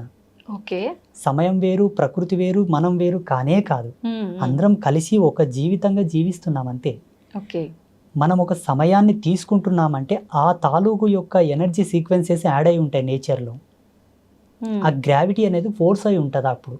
అట్ ద పాజిటివిటీ, శుభ సమయము, శుభముహూర్తం, శుభ సంకేత దృక్పథంతో కూడుకున్నటువంటి వాతావరణం, మంచి నీ జీవనాడులకు, నీ జీవ చైతన్యానికి, నీ ఆరా సిస్టానికి అది అనుసంధానం అయ్యి ఉండే టైం అది. ఉదాహరణకి సూర్యోదయం లోపల ప్రశాంతంగా చల్లగా ఉంటది వాతావరణం. అవును గురుగారు. మధ్యాహ్నంకి ఆ వాతావరణం ఉండదు కదా. ఉండదు. అంటే ఏం మారినట్టు? సూర్యుని యొక్క తాపం పెరిగి వేడి ఎక్కువ ఉత్పన్నం అయ్యింది కాలంలోనే. అవునవును. ఇదే కాలంలోనే మార్పులు జరుగుతున్నాయా లేదా? అలాగే ఋషుల యొక్క ద్రష్టత్వం, ఋషుల యొక్క దార్శనికత ఇక్కడనే మనకు గొప్పతనం అని తెలుసుకోవాలి మనం. భారతీయ ఋషుల యొక్క గొప్పతనం. ముహూర్తాన్ని ఛేదించి ముహూర్తం యొక్క నిశ్చయం చేసేటటువంటి ఏకైక గణాంక సిద్ధాంతం మనదే. హిందూయిజంలోనే ఉంది, ఎక్కడ లేదు. ముహూర్త ప్రమాణాన్ని అంత ఈజీగా లెక్క కట్టడం అందరికి సాధ్యం కాదు. చాలా సెన్స్ కావాలి దానికి. అబ్బా ఎంత తపస్సు చేయాలో. ఇప్పుడు కాలంతో మాట్లాడాలి తల్లి లైవ్ గా. కాలంతో లైవ్ లో మాట్లాడితే తప్ప ముహూర్త నిశ్చయం కాదు. ఈ ముహూర్తాలు, ఈ పంచాంగం, ఈ ఆస్ట్రోఫిజిక్స్ అంతా కూడా 14 లక్షల సంవత్సరాల క్రితమే రాయబడింది. 14 లక్షల సంవత్సరాల క్రితం రాయబడ్డటువంటి పంచాంగంలోనే రేపు వచ్చే అమావాస్యకు సూర్యగ్రహణం ఉంది, ఇప్పుడు వచ్చే అమావాస్యకు సూర్యగ్రహణం ఉందని ఇప్పుడే మన పంచాంగంలో రాశారు. కరెక్ట్ ఆ రోజు సూర్యగ్రహణం పడుతుందా లేదా మీరు చెకప్ చేసుకోండి కావాలంటే. 100% మన పంచాంగంలో చెప్పిన ముహూర్తంకే సూర్యగ్రహణం పడుతుంది. అంటే 14 లక్షల సంవత్సరాల క్రితమే నిశ్చయమైనటువంటి ముహూర్తాలే ఇప్పటికీ ఉన్నాయి. అమావాస్య, పౌర్ణమి, గ్రహాలు, నక్షత్రాలు, మనకొచ్చే పుష్కరాలు, కుంభమేళ, ప్రతి ఒక్కరు పెట్టుకునే ముహూర్తాలు, ఎవ్రీథింగ్ ఆల్సో, ప్రతిది కూడా. అంటే ఇది ఎంత డెప్త్ సైన్స్ అంటే అమ్మ, మానవుడు కొన్ని లక్షల యోజనాల కిందికి వెళ్తే తప్ప ఈ అర్థం మనకు రాదు. కానీ ఋషులు ఎలా ఇచ్చారో, అందుకే గురువుని సాక్షాత్తు భగవంతుడితో సమానం పోల్చారు మన ధర్మంలో. భగవంతుడే ఒక మనిషి వచ్చి మనకి ఇన్ని అద్భుతాలను ఇచ్చాడని నేను భావిస్తున్నాను. ఇప్పుడు రేపు అన్నది కూడా భవిష్యత్తే కదమ్మా. వచ్చే అమావాస్యకే సూర్యగ్రహణం పడుతుందని ఇప్పుడు పంచాంగంలో రాశారు కదా. వీళ్ళు రాసిన దానికి అక్కడ గ్రహాలు మారుతున్నాయా, లేకపోతే అక్కడ గ్రహాలు మారేదాన్ని బట్టి వీళ్ళు రాశారా? మారేదాన్ని బట్టే వీళ్ళు రాశారు. వీళ్ళకి ఎలా తెలుసు? అప్పుడు రాకెట్స్ లేవు కదా గ్రహాల దగ్గరకు పోవడానికి. ఇప్పుడు ఏరోప్లాన్స్ ఉన్నాయి, అప్పుడు రాకెట్స్ లేవు కదా. ఒకవేళ మా ధర్మం లోపల విమానాలు ఉన్నాయి, పుష్పక విమానాలు ఉన్నాయి అంటే నువ్వు నమ్మరు. పోనీ అట్లానే పోయి చూసిండ్రంటే కూడా నమ్మరు. లేవు, ఇప్పుడిప్పుడే కనిపెట్టారా అని అంటారు. నిజంగా ఉన్నాయా గురుగారు పుష్పక విమానాలు? 100%, 100% ఉన్నాయి. ఆత్మసాక్షి ఉన్నాయి. చూడమ్మా, ఈ కాలంలో లేదేది మానవుడు కనిపెట్టాడు. ఇది వరకు ఉన్నది ఏదో ఆయనకు ఆ దార్శనికత వచ్చే కనిపెడతాడు. ప్రతి సైంటిస్ట్ అయినా, ఏ ఫార్ములా అయినా, ఏ పరికరమైనా సరే, కాలంలో లేనిది ఏది ఆయనకు ద్రష్టత్వంలోకి రాదు. ఉన్నదే వస్తుంది. వాళ్ళ యొక్క ప్రజ్ఞా పాఠవాలను బట్టి వాళ్ళు శోధించుకొని దాన్ని కనిపెట్టి రిలీజ్ చేస్తారు బయటికి. ప్రతిదీ కూడా ఒకప్పుడు వాడబడిందే మనకు జ్ఞానం లోపలికి వస్తుంది. అయితే గురుగారు, అంత జ్ఞానంతో ముందుగానే జరగబోయేది కూడా ఆలోచించి ఇన్ని డిసైడ్ చేసిన పండితులు, ఇలాంటి పెద్దవాళ్ళు చాలా మంది ఉన్నారు. అయితే మీరు అన్నట్టుగా శుభముహూర్తాల కోసం పండితులు పలానా ఏదైనా శుభకార్యం, మ్యారేజ్ తీసుకుందాం ఎగ్జాంపుల్కి, ఒక మంచి ముహూర్తం మీ పేర్ల మీద ఇది బాగుంది అని చెప్పి డిసైడ్ చేసినవి కూడా అన్నీ సక్సెస్ అవ్వట్లేదు. అది శుభముహూర్తం అని డిసైడ్ చేసిన తర్వాత అవి ఎందుకు విఫలం అవుతున్నాయి అంటారు? విఫలం అంటే ఎలా? అంటే సక్సెస్ అవ్వకుండా డివోర్స్ వరకు వెళ్ళటము, మధ్యలోనే విడాకులు అయిపోవడము, లేదంటే కలిసి ఉన్నా కూడా వాళ్ళిద్దరికి పడకుండా చీటికి మాటికి గొడవలు, ఇలా చాలా చూస్తుంటాం కదా గురుగారు. ఎందుకు అలా అవుతున్నాయి? కాలం అంటే 5 ఎలిమెంట్స్: భూమి, నిప్పు, నీరు, గాలి, ఆకాశం. ఈ 5 ఎలిమెంట్స్ యొక్క సమ్మేళనమే కాలం. టైంకి ప్రత్యుత్తరమైన రూపమే ప్రకృతి. ఈ ప్రకృతి పంచభూతాలు, పంచభూతాలే కాలం. ఇవేవి వేరు కాదమ్మా, అన్ని ఒకే సర్గా. అయితే పంచభూతాల ప్రమోదంగా వచ్చేటటువంటి ఆ యొక్క పాజిటివిటీ ఏదైతే ఉందో అది నీ జీవధర్మ సిద్ధాంతానికి అనుసంధానం కావాలని ముహూర్తం ఉంది. ఇక్కడ ఒకరినొకరు అర్థం చేసుకొని కాపురం చేయనికి చేతగాక హోదాలు అడ్డం పెట్టుకొని, డబ్బు అడ్డం పెట్టుకొని, నీ జాబ్ తక్కువ నా జాబ్ ఎక్కువ, నీవు నాతో కలిసి అంటే వ్యక్తిగత భేదాలు పెట్టుకొని విడిపోవడానికి ముహూర్తానికి సంబంధం లేదు. ప్లీజ్. ఇది వ్యక్తుల యొక్క సహజ సిద్ధమైన నిర్మాణంలో జరిగే కాపురాలి వల్ల. దీనికి కారణం ఏంటంటే ఇప్పుడున్న సామాజిక రుగ్మతలు, ఒకరితో ఒకరిని పోల్చుకుంటున్నారు. ఆ పోలిక వల్ల విభేదాలు వచ్చి విడిపోతున్నారు చాలా మంది. ఇంకొంత సర్దుకోవడం లేదు, ఓపికలు లేవు మన వాళ్ళకి. ఇప్పటి మానవునికి ఓపిక లేదు. అప్పట్లో పాతకాలంలో ఎన్ని విపత్తులు వచ్చినా, ఎన్ని ఇబ్బందులు వచ్చినా ఓపిక గట్టి ఉండే. ఓపిక ఎంత దృఢమో జన్మ అంత సార్థకత అని చెప్తారు మన ధర్మంలో. ఓపిక లేని వాళ్ళ జన్మలు సార్థకతను పొందవు. ఓపిక లేకపోవడం వల్ల విడిపోతున్నారు కానీ ముహూర్తం ఏం తప్పు లేదు ఆడ. ముహూర్తం యొక్క సిస్టమ్ వేరు. ఇప్పుడు ముహూర్తాలు, ఈ నక్షత్రాలు, ఈ పంచాంగాలన్నీ 83 లక్షల జీవరాశులు పాటించవు. మనిషి ఈ పరివర్తనలోకి రాగలిగాడు. ఈ విజ్ఞాన శోధన చేశాడు మానవుడు. ఈ కాలగణన సిద్ధాంతాన్ని మనం మాత్రమే ప్రతిపాదించాం, మిగతా జీవరాశులు కాదు. అందులో ఒక మంచి చెడు, ఇది శుభం, ఇది అశుభం, ఇది ఒక ఆరోగ్యకరమైనటువంటి వ్యవస్థ. ఇక్కడ మనం చెడిపోయి మళ్ళీ ముహూర్తాన్ని నింద చేయడం ధర్మం కాదు. అంటుంటారు కదా గురుగారు. కానీ అంటే ఈ మధ్య కాలంలో అంటే పెట్టిన ముహూర్తం కరెక్ట్గా లేదేమో, కరెక్ట్గా వీళ్ళిద్దరికి మ్యాచ్ అవ్వలేదేమో, ఆ పంతులు అంటే ఎలా డిసైడ్ చేశాడో ఇలా జరిగిపోయింది. నేను ఆ విషయానికి వస్తే మీకు ఒక ఎగ్జాంపుల్ చేస్తాను. సీతారాములు నడయాడిన కాలం ఆ కాలం ధర్మవంతంగా ఉండేనా, ఇప్పుడు ఈ కాలం ధర్మవంతంగా ఉందా? ఆ కాలమే ధర్మం. ఆ కాలంలో ధర్మం సమున్నతంగా ఉంది. అవును. ఎందుకంటే శ్రీరామచంద్ర ప్రభుల వారు పుట్టినప్పటి నుంచి వారి అవతార సమాప్తి అయ్యే వరకు కూడా ధర్మం సమున్నతంగా ఉన్నదని చెప్పి మన గ్రంథాల ఆధారంగా చెప్పబడి ఉన్నాయి. ఎంతో మంది ఋషులు కూడా చెప్పారు. అవును. శ్రీరామచంద్ర ప్రభుల వారి యొక్క ముహూర్తం ఎవరు పెట్టారు? పెళ్లికి ఎవరు నిశ్చయం చేశారు? రాముడు పెళ్ళైన తర్వాత వనవాసానికి వెళ్ళిపోవాల్సి వచ్చింది. ఎన్ని కష్టాలు పడ్డారు. సరే, మళ్ళీ రాజ్యంకి వచ్చిన తర్వాత కూడా మళ్ళీ సీతా వియోగం ఏర్పడుతుంది. సీత కలిసిన తర్వాత ఆమె భూమిలోకి వెళ్ళడం, ఈయన అవతార సమాప్తి చేసుకోవడం. వాళ్ళు ఎక్కడ సుఖపడ్డారు? పోనీ పాండవులు కష్టపడ్డారు కదా, పోనీ శ్రీకృష్ణుడు కూడా కష్టపడ్డాడు కదా, పోనీ దేవేంద్రాదులు కూడా కష్టపడ్డారు కదా. ఇప్పుడున్న మానవుడు, ఇప్పుడు జీవించే మానవుడు దాని భూతద్దంలో ఎట్టి చూస్తున్నాడు ముహూర్తాన్ని. దాని యొక్క నిర్మాణం, దాని యొక్క నిర్మాణం వేరు.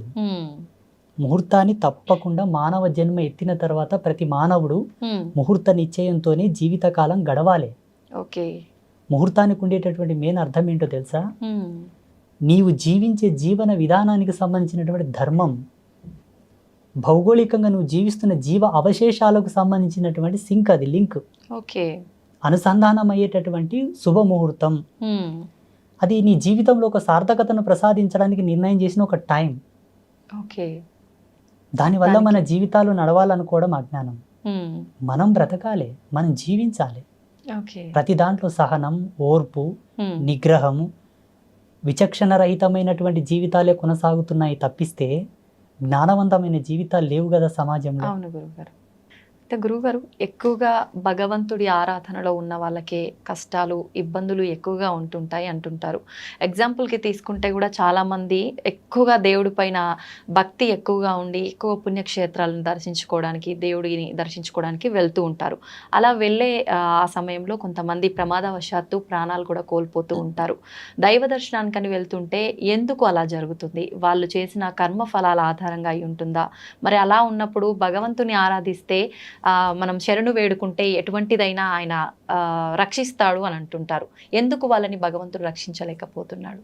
భగవంతుడు వాళ్ళని రక్షించే పాత్రత లోపల ఎప్పుడు సంసిద్ధుడై ఉంటాడు. కాకపోతే భగవంతుని పాత్రత ఎంత సత్యమో కాపాడబడాలన్న నీ పాత్రత కూడా అంతే సత్యమై ఉండాలి.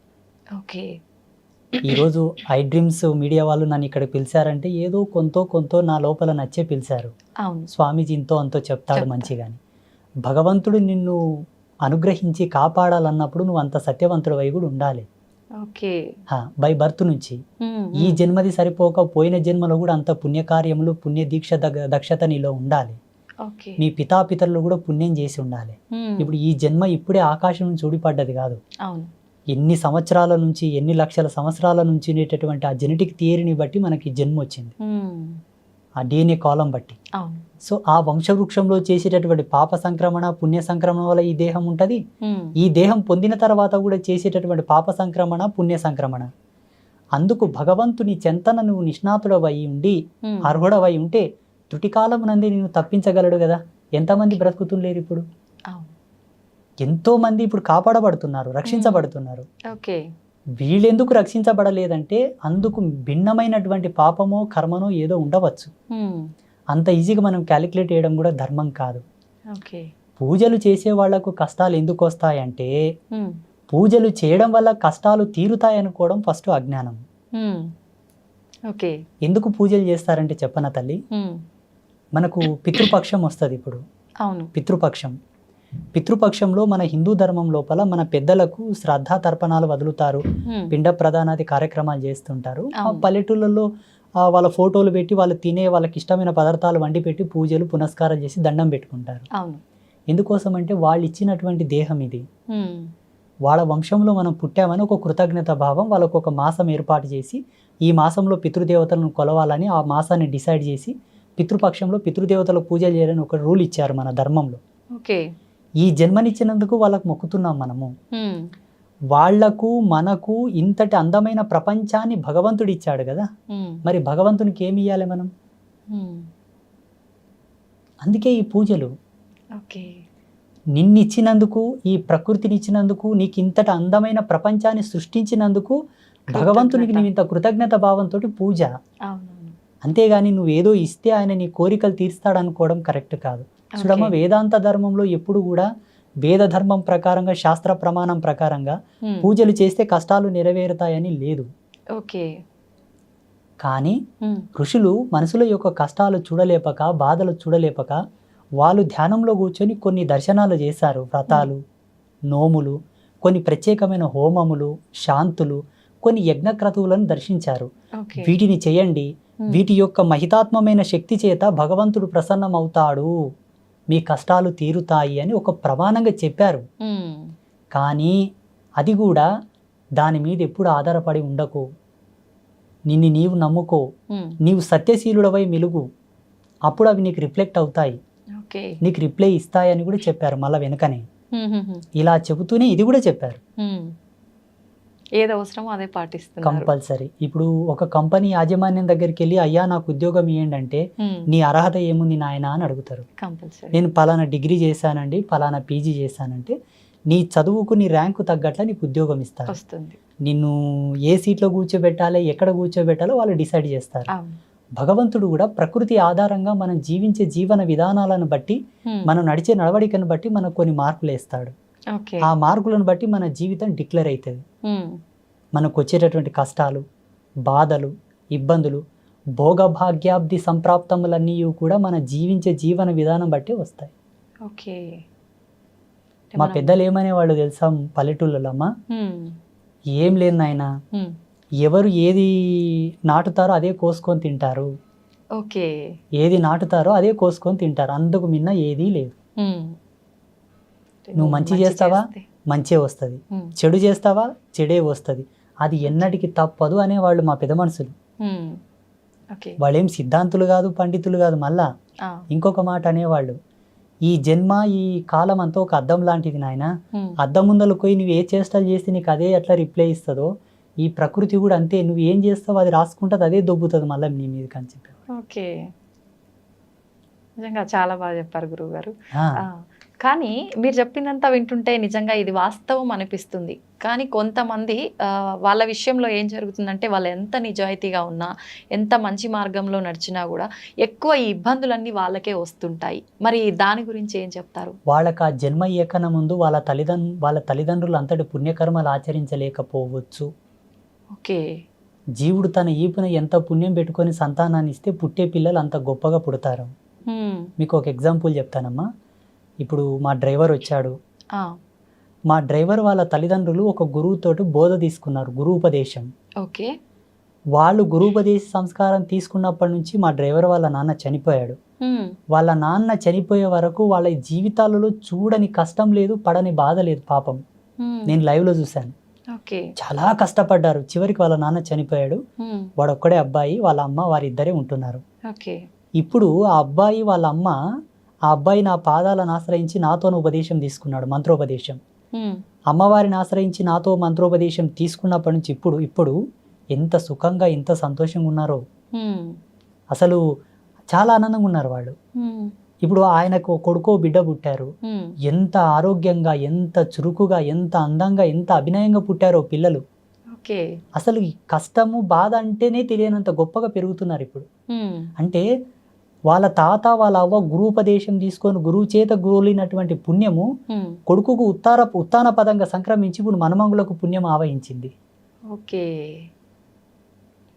ఖచ్చితంగా మనం చేసేయి మన వస్తాయి. పిల్లలకి వాళ్ళ వస్తాయి. పిల్లలకి. దశరథ మహారాజు తన జీవిత పర్యంతం లోపల పొందిన శాపాన్ని తాను మొత్తం సంపూర్ణంగా అనుభవించకూడని దేహము చాలించిన తర్వాత ఆ శాపం యొక్క పవర్ అనేది, ఆ యొక్క మహిమ అనేది, ఆ శక్తి అనేది శ్రీరామచంద్ర ప్రభు అనుభవించాడు, లక్ష్మణ స్వామి అనుభవించాడు, భరతుల వారు అనుభవించారు, శత్రుఘ్నుడు అనుభవించాడు. అవును, తప్పదు. ఇప్పుడు ఈ జన్మ వారి చేత పొందామంటే వారి యొక్క అవశేషములు కూడా మన యొక్క జీవితం వెనకాలే వస్తాయి 100%. డాక్టర్స్ కూడా అదే చెప్తారు కదమ్మా. ఇప్పుడు జీన్స్ మన యొక్క పెద్దల యొక్క వారసత్వాన్ని బట్టి కొన్ని రోగాలు వస్తుంటాయి అని చెప్తారు. రోగాలు వస్తాయంటేనేమో నమ్ముతారు, ఉసురు వస్తుంది అంటేనేమో నమ్మరు. మేము ఇట్లా పాపాలు పుణ్యాలు పెద్దల నుండి వస్తాయంటేనేమో మూఢనమ్మకం అంటారు. డాక్టర్లు ఏమో వాళ్ళు చెప్పిన రిపోర్ట్స్ని బట్టి మీ పెద్దల యొక్క వారసత్వంకి ఈ రోగం వచ్చిందంటేనేమో గుడ్డిగా నమ్మేస్తారు. అక్కడ అది అంటే సైంటిఫిక్గా అన్ని ప్రూఫ్స్ ఉంటుంటాయి కదా గురువుగారు. అది పెన్ను తీసుకొని పేపర్ మీద రాసేటటువంటి భౌతికవాదం, కంప్యూటర్లో టైప్ చేసేటటువంటి భౌతికవాదం, దానికి ఆధారమైనటువంటి కారణ సంభూతులమే మేము. ఇప్పుడు జ్ఞానం లేనిది విజ్ఞానం లేదు కదా తల్లి. అవును గురువుగారు. జ్ఞానం అంటే మనం పుట్టడం, పుట్టిన తర్వాత ఒక ప్రొడక్ట్ని ఇంకొక ప్రొడక్ట్తో కలిపి ఇంకొక ప్రొడక్ట్ తయారు చేసేది విజ్ఞానం. ఈ ప్రొడక్టే భగవంతుడు ఇచ్చాడు కదా, ఉన్నదాన్నే తారుమారు చేసి ఒకదానికి రూపకల్పన చేసావు నువ్వు. అవును, ఇంకెక్కడి నుండి తెచ్చావు? ఈ భూమిన పుట్టిందాన్ని నువ్వు కొత్తగా తయారు చేసావు. కొత్తగా ఏమైనా తీసుకొచ్చావా? లేదు కదా. అది నీ ప్రజ్ఞాపాఠవాలు, నీ గొప్పతనం. కానీ భగవంతుడి ధిక్కరణ మంచిది కాదు. భగవంతుడి నేల నీయకుంటే ఏడ రీసెర్చ్ చేస్తుంటే మనము, ఈ గాలి నీయకుంటే ఏడ ప్రయోగాలు చేస్తుంటే. ఇప్పుడు ఇవెవరిచ్చారు, ఎవరు తయారు చేశారు, అది మనం కనిపెట్టాలి కదా. ఒకవేళ ఇది న్యాచురల్ గానే తయారైంది అనుకుందాం, వేరే గ్రహాల మీద ఎందుకు లేవు మళ్ళీ వల్ల? పక్కనే మనకు సమీపంలో ఉన్న గ్రహాలలో మనుషులు లేరు, జీవం పుట్టడానికి ఆధారం లేదు, ఆనవాళ్ళు లేవు. ఇక్కడ ఎందుకు ఉండాలి? మన సనాతన ధర్మంలో భూమికి ఉన్నటువంటి విలువ, భూమి యొక్క ఆవిర్భావ దశ, భూమి మీద జీవం ఏర్పడడానికి సంపూర్ణమైన వివరణ ఉన్నది క్లియర్ గా. ఇప్పుడు టెక్నాలజీకు 300 ఏళ్ళు అయింది తల్లి. లక్షల సంవత్సరాల క్రితమే పురాణ రచన జరిగింది. గురువుగారు, ఒక జీవి అంటే తల్లి గర్భంలో పడే ముందే తను చేసుకున్న ఇంతకు ముందు జన్మకు సంబంధించిన పాప పుణ్యాలు కర్మ ఫలాన్ని బట్టే ఈ జన్మలో ఎవరి కడుపున జన్మించాలి ఏంటి అనేది డిసైడ్ అవుతుంది అని కొంతమంది చెప్తుంటారు. అది నిజమే అంటారా? 100%. జీవుడు పుట్టకన్నా ముందు ఆత్మగా ఉన్నది పోయిన జన్మలో ఆయన ఉండేటటువంటిది. దేహంగా ఉండేది తండ్రి కడుపులో తను ఒక విత్తనంగా ఉండేది. తండ్రి కడుపులో ఉండే విత్తనాన్ని తల్లి గర్భమునందు ప్రవేశించిన తర్వాత 9 నెలలు తల్లి గర్భంలో ఆయన పెరుగుతూ ఉండే కోణంలో తండ్రి యొక్క శేషం పోతుంది, తల్లి యొక్క శేషం ఆవరిస్తుంది. ఈ ఇద్దరి యొక్క శేషం యొక్క ఫలితం వల్లనే ఆ పిండం పెద్దగై బయటికి వస్తుంది. అప్పుడు తల్లి తన గర్భమునందు శిశువుని ఒదిగింపజేసుకునేటప్పుడు చేసేటటువంటి పాపము కర్మ, మనసు చేత, చూపు చేత, చేతల చేత, నడవడిక చేత, తిండి చేత, ఏ పద్ధతిలో తను పాపం చేసుకున్నా ఆ పాపం అనేది పిండానికి ఆవరిస్తుంది, తప్పదు. అందుకే లీలావతి ప్రహ్లాదుడు గర్భంలో ఉన్నప్పుడు పుణ్యశ్రవణం చేసేది, భక్తి శ్రవణం చేసేది. నారద మహర్షుల వారి చేత పుణ్యగీతములు, పుణ్య శ్లోకములు, పుణ్య పారాయణలు చేసేదనమాట. అందుకే ప్రహ్లాదుడు భక్తి తత్పరుడై జన్మించాడు. ఇలా చాలా ఉదాహరణలు ఉన్నాయి మన ధర్మం లోపల. అదే కోవకు మనం వస్తే హిరణ్యకశ్యపుడు హిరణ్యాక్షుల యొక్క జన్మను మనం చూసుకున్నట్లయితే కశ్యప ప్రజాపతికి చాలా మహా తపశక్తి సంపన్నుడే కశ్యప ప్రజాపతి. వాళ్ళ తల్లి కూడా మంచి పూజలు పునస్కారాలు చేస్తూ ఉండేది. కానీ చిన్న మిస్టేక్ వలన, చిన్న తప్పితం వలన వాళ్ళు క్రూరులై పుట్టాల్సి వచ్చింది, లోకకంటకులై పుట్టాల్సి వచ్చింది. తండ్రి యొక్క శేషము తల్లి యొక్క అవశేషాలు కలిపితే వచ్చేటటువంటి రూపమే ఒక జీవుడు. ఆ జీవుడు ఈ ఆత్మగా పోయిన జన్మలో ఏదైనా పాపం చేసి ఆ పాపం తీరకుండా చనిపోతే అది కూడా యాడ్ అవుతుంది, ఈ జన్మలో తల్లిదండ్రిది కూడా యాడ్ అవుతుంది. అందుకే ఎన్నాళ్ళు బ్రతికినా ధర్మంగా బతుకు, పుణ్యాత్ముడు బతుకు. ఎందుకంటే ప్రపంచం చాలా భయానకంగా ఉన్నది. నీవు ఈదొచ్చు, ఈదకపోవచ్చు, నీవు ఓర్చుకోవచ్చు, ఓర్చుకోలేకపోవచ్చు. మొదటి నుంచే మార్గం మంచిగా వేసుకో, సుగమం చేసుకో, అంతిమం వరకు సాఫీగా చేరుకోగలవని చెప్పింది మన ధర్మం. అయితే గురుగారు, కొంతమంది అంటే అతి చిన్న వయసులోనే ఏదో రకంగా అకస్మాత్తుగా చనిపోతూ ఉంటారు. అలా చనిపోవడానికి కారణం అంటే ఆరోగ్య రీత్యా బాగున్న వాళ్ళు కూడా చనిపోతుంటారు, ఆరోగ్య పరిస్థితి బాగాలేని వాళ్ళు కూడా చనిపోతుంటారు. అలా చనిపోవడానికి రీజన్ ఏంటి అని అంటే కొంతమంది ఏం చెప్తారంటే వాళ్ళ అంటే చేసుకున్న కర్మలు అంతవరకే ఉన్నాయి, అంతవరకు అవి కంప్లీట్ అయినాయి కాబట్టే ఆయన చనిపోయారు అని చెప్పి, అది నిజమే అంటారా? జనన మరణాలు రెండు కూడా కాలాతీతములమ్మ. ఈ కాలాంతర్గతంగా జరగవు. కాలానికన్నా, కాలం అనే సిస్టమ్ కన్నా చాలా పై లెవెల్ అవి. ఓకే. కాలం అనే ఈ సిస్టమ్ కన్నా చాలా ఎక్స్ట్రీమ్ లెవెల్స్ ఆఫ్ వర్క్స్ అన్నమాట అవి. అంటే భగవంతుడు వాటిని ఆపరేట్ చేస్తుంటాడు. ఓకే. మాలాంటి తాపసులం ఎన్ని యోగాలు చేసి ఎన్ని సాధనలు చేసినా దాని యొక్క రుచి, దాని యొక్క మర్మం చెప్పగలం కానీ ఆది చెప్పలేము. ఓకే. చెప్పొచ్చు, చెప్పిన పెద్ద విషయం ఏం కాదు కానీ చెప్పకూడదు. కనీసమైన మర్యాద. ఓకే. చూడమ్మా, ఒక బిడ్డ పుట్టి నెల పిండంగా తల్లి గర్భంలో ఉండగానే వికటించిపోవచ్చు. 5 నెలల పిండంగా ఉండగా వికటించిపోవచ్చు. పుట్టి బయట పడగానే కూడా చనిపోవచ్చు. సంవత్సరం లోపల చనిపోవచ్చు. పెరిగి పెద్దగా 20 ఏళ్ళ చచ్చిపోవచ్చు. 5 సంవత్సరాలు కూడా చచ్చిపోవచ్చు. ఈ చనిపోయే ప్రక్రియ ఏదైతే ఉన్నదో ఆయన అంతవరకు పుట్టి ఏం చేయాలో గంతే చేయవలసి ఉందని డిసైడ్ అయి ఉంటుంది. ఓకే. అంతకు మిన్న ఒక్క నిమిషం అటు కాదు ఇటు కాదు. ఇదే చూడు దేవుడు ఉన్నాడని చెప్పడానికి ప్రత్యక్ష సాక్ష్యం. ఇంతకంటే ఎక్క చెప్పడం కూడా కరెక్ట్ కాదు. ఇప్పుడు దేవుడు లేడయ్యా అంటే దీనంతా ఎవరు ఆపరేట్ చేస్తున్నారు చెప్పండి? ఒక వస్తువుని కనిపెట్టాము, దాని యొక్క జననం జరిగిందంటే ఎవరైనా దాన్ని తయారు చేసి ఉంటారు. ఎవరు తయారు చేయింది అది రాదు. ఈ సిస్టమ్ నంతా ఎవరు ఆపరేట్ చేస్తున్నారు? పోనీ న్యాచురల్గానే జరుగుతుంది అనుకుంటే మనుషులు ఇప్పుడు ప్రజెంటేషన్ ఒక 500 ఏళ్ళు బతకొచ్చు కదా. న్యాచురల్గా అయితే ఎక్కువ బతకొచ్చు కదా.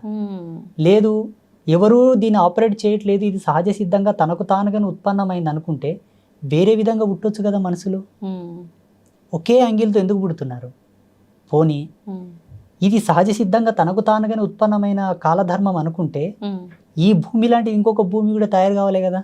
చూడమ్మా, ఇప్పుడున్న మోడర్న్ టెక్నాలజీ ఏదైతే ఉందో శాస్త్రవేత్తలకు నేను ఒక సవాల్ వేస్తున్నా. ఉజ్జయిని మహాకాళి, మహాకాళేశ్వరుడు, కాశీ విశ్వనాథుడు, విశాలాక్షి దేవతల మీద వీళ్ళని రీసెర్చ్ చేయమని చెప్పండి. ఈ సృష్టికి సంబంధించిన రహస్యం తెలుస్తుంది. ఈ ప్రపంచంలో అతి పురాతనమైన చాలా ప్రాచీనమైన ప్రదేశం ఏదన్నదంటే కాశీ మహానగరమే. కల్పాంత సమయం లోపల అన్ని ప్రదేశాలు నీట మునిగిన కాశీ మునగదు. మహాశివుడు దాన్ని శూలం చేతి ఎత్తి పడతాడు. ఈ ప్రకృతికి ఉండేటటువంటి కాలధర్మానికి ఉండేటటువంటి పర్యావసనం అంతా అయిపోయిన తర్వాత మళ్ళీ యథాస్థానంకి తెస్తాడు, జీవం పుడుతుంది. ఉజ్జయిని మహాకాళేశ్వర స్థానం ఏదైతే టైంకి సంబంధించిన డ్రోమ్, టైంకి సంబంధించినటువంటి సిస్టమ్ అక్కడ ఉంటుందమ్మా. అందుకే మహాకాళేశ్వర్, మహాకాళి, ఈ కాలధర్మాన్ని నడిపేటటువంటి స్థానము, పొజిషన్ అక్కడ ఉంటుంది. అందుకే ఆ పేరుతో ఆ దేవిని, ఆ దేవతను పిలిచారు. అయితే గురువుగారు, చాలామంది కోరికలు తీరకుండా చనిపోయిన వాళ్ళు ఆత్మలై ఇక్కడే తిరుగుతుంటారు అని అంటుంటారు.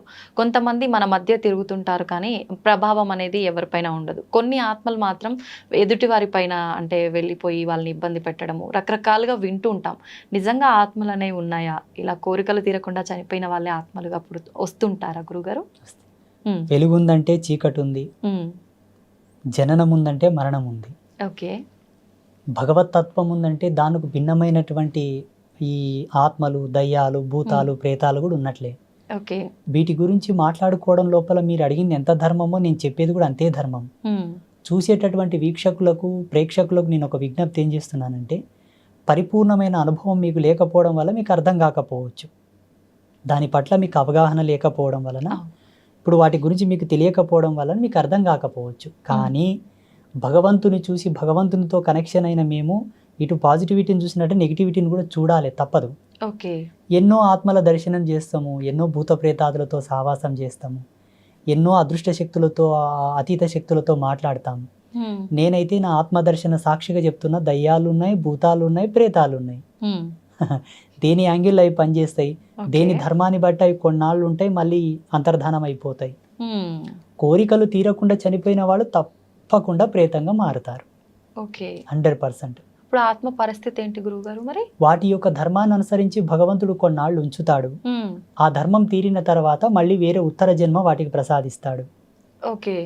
అంటే అప్పటి వరకు ఏం చేయలేమంటారా? ఇంకా వాటిని మనం యాతన అనుభవించాలి కదమ్మా, తప్పదు.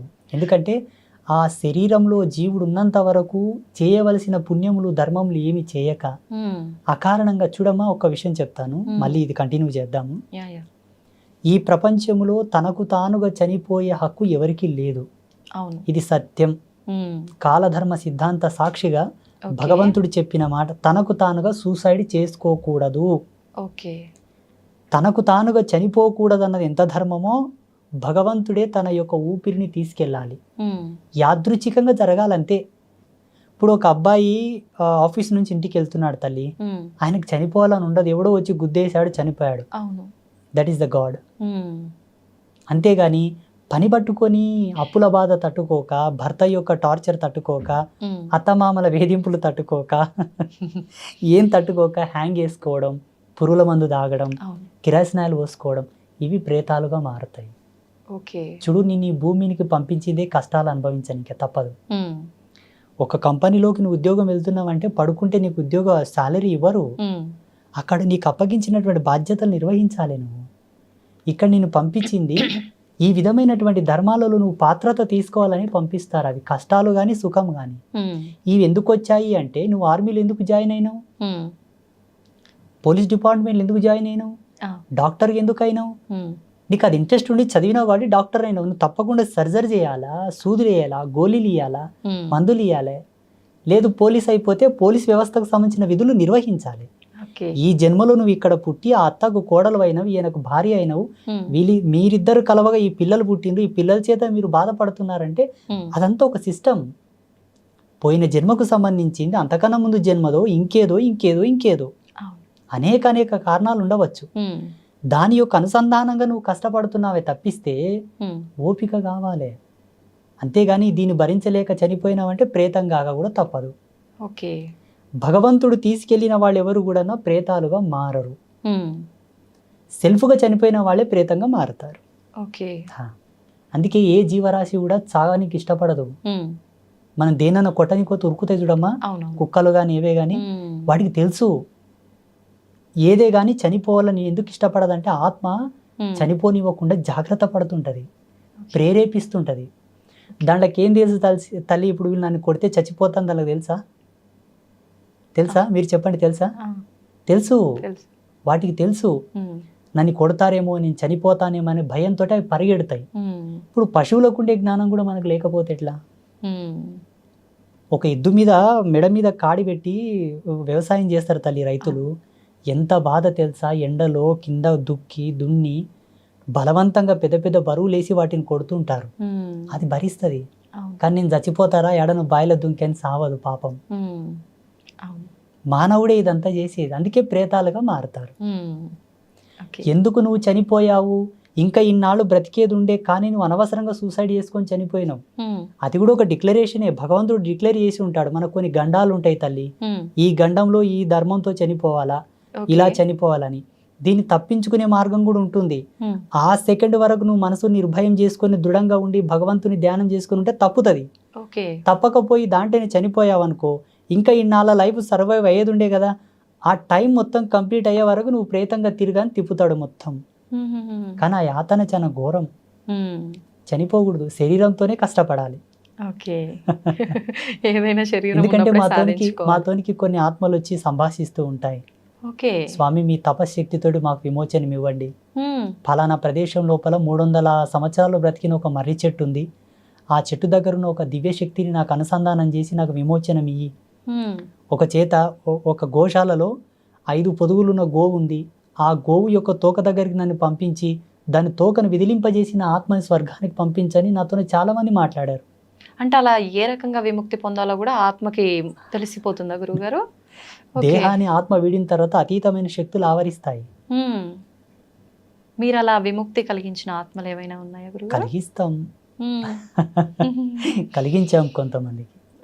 ఇప్పుడు మన పీఠంలో గోపూజలు చేయిస్తుంటానమ్మా చాలా మందికి. కష్టాలు వచ్చాయి, ఇబ్బందులు వచ్చాయి, వ్యాపారంలో కలిసి రావట్లేదు, అప్పులు ఎక్కువైనాయి అంటే పీఠానికి వచ్చి గోపూజ చేయండి, గోదానం చేయండి, గోవుని దత్తత తీసుకోండి అని చెప్తుంటాను. ఆ గోవుకు చేసేటటువంటి ఉత్తర క్రియల్లో ఉండేటటువంటి మార్మికతని ఇది. వాళ్ళ పితృదేవతలు ఘోషిస్తూ ఉంటారు, మాకు కనిపిస్తావన్నీ. నేను చెప్తుంటాను ఇలా చేయండి నాయన అని.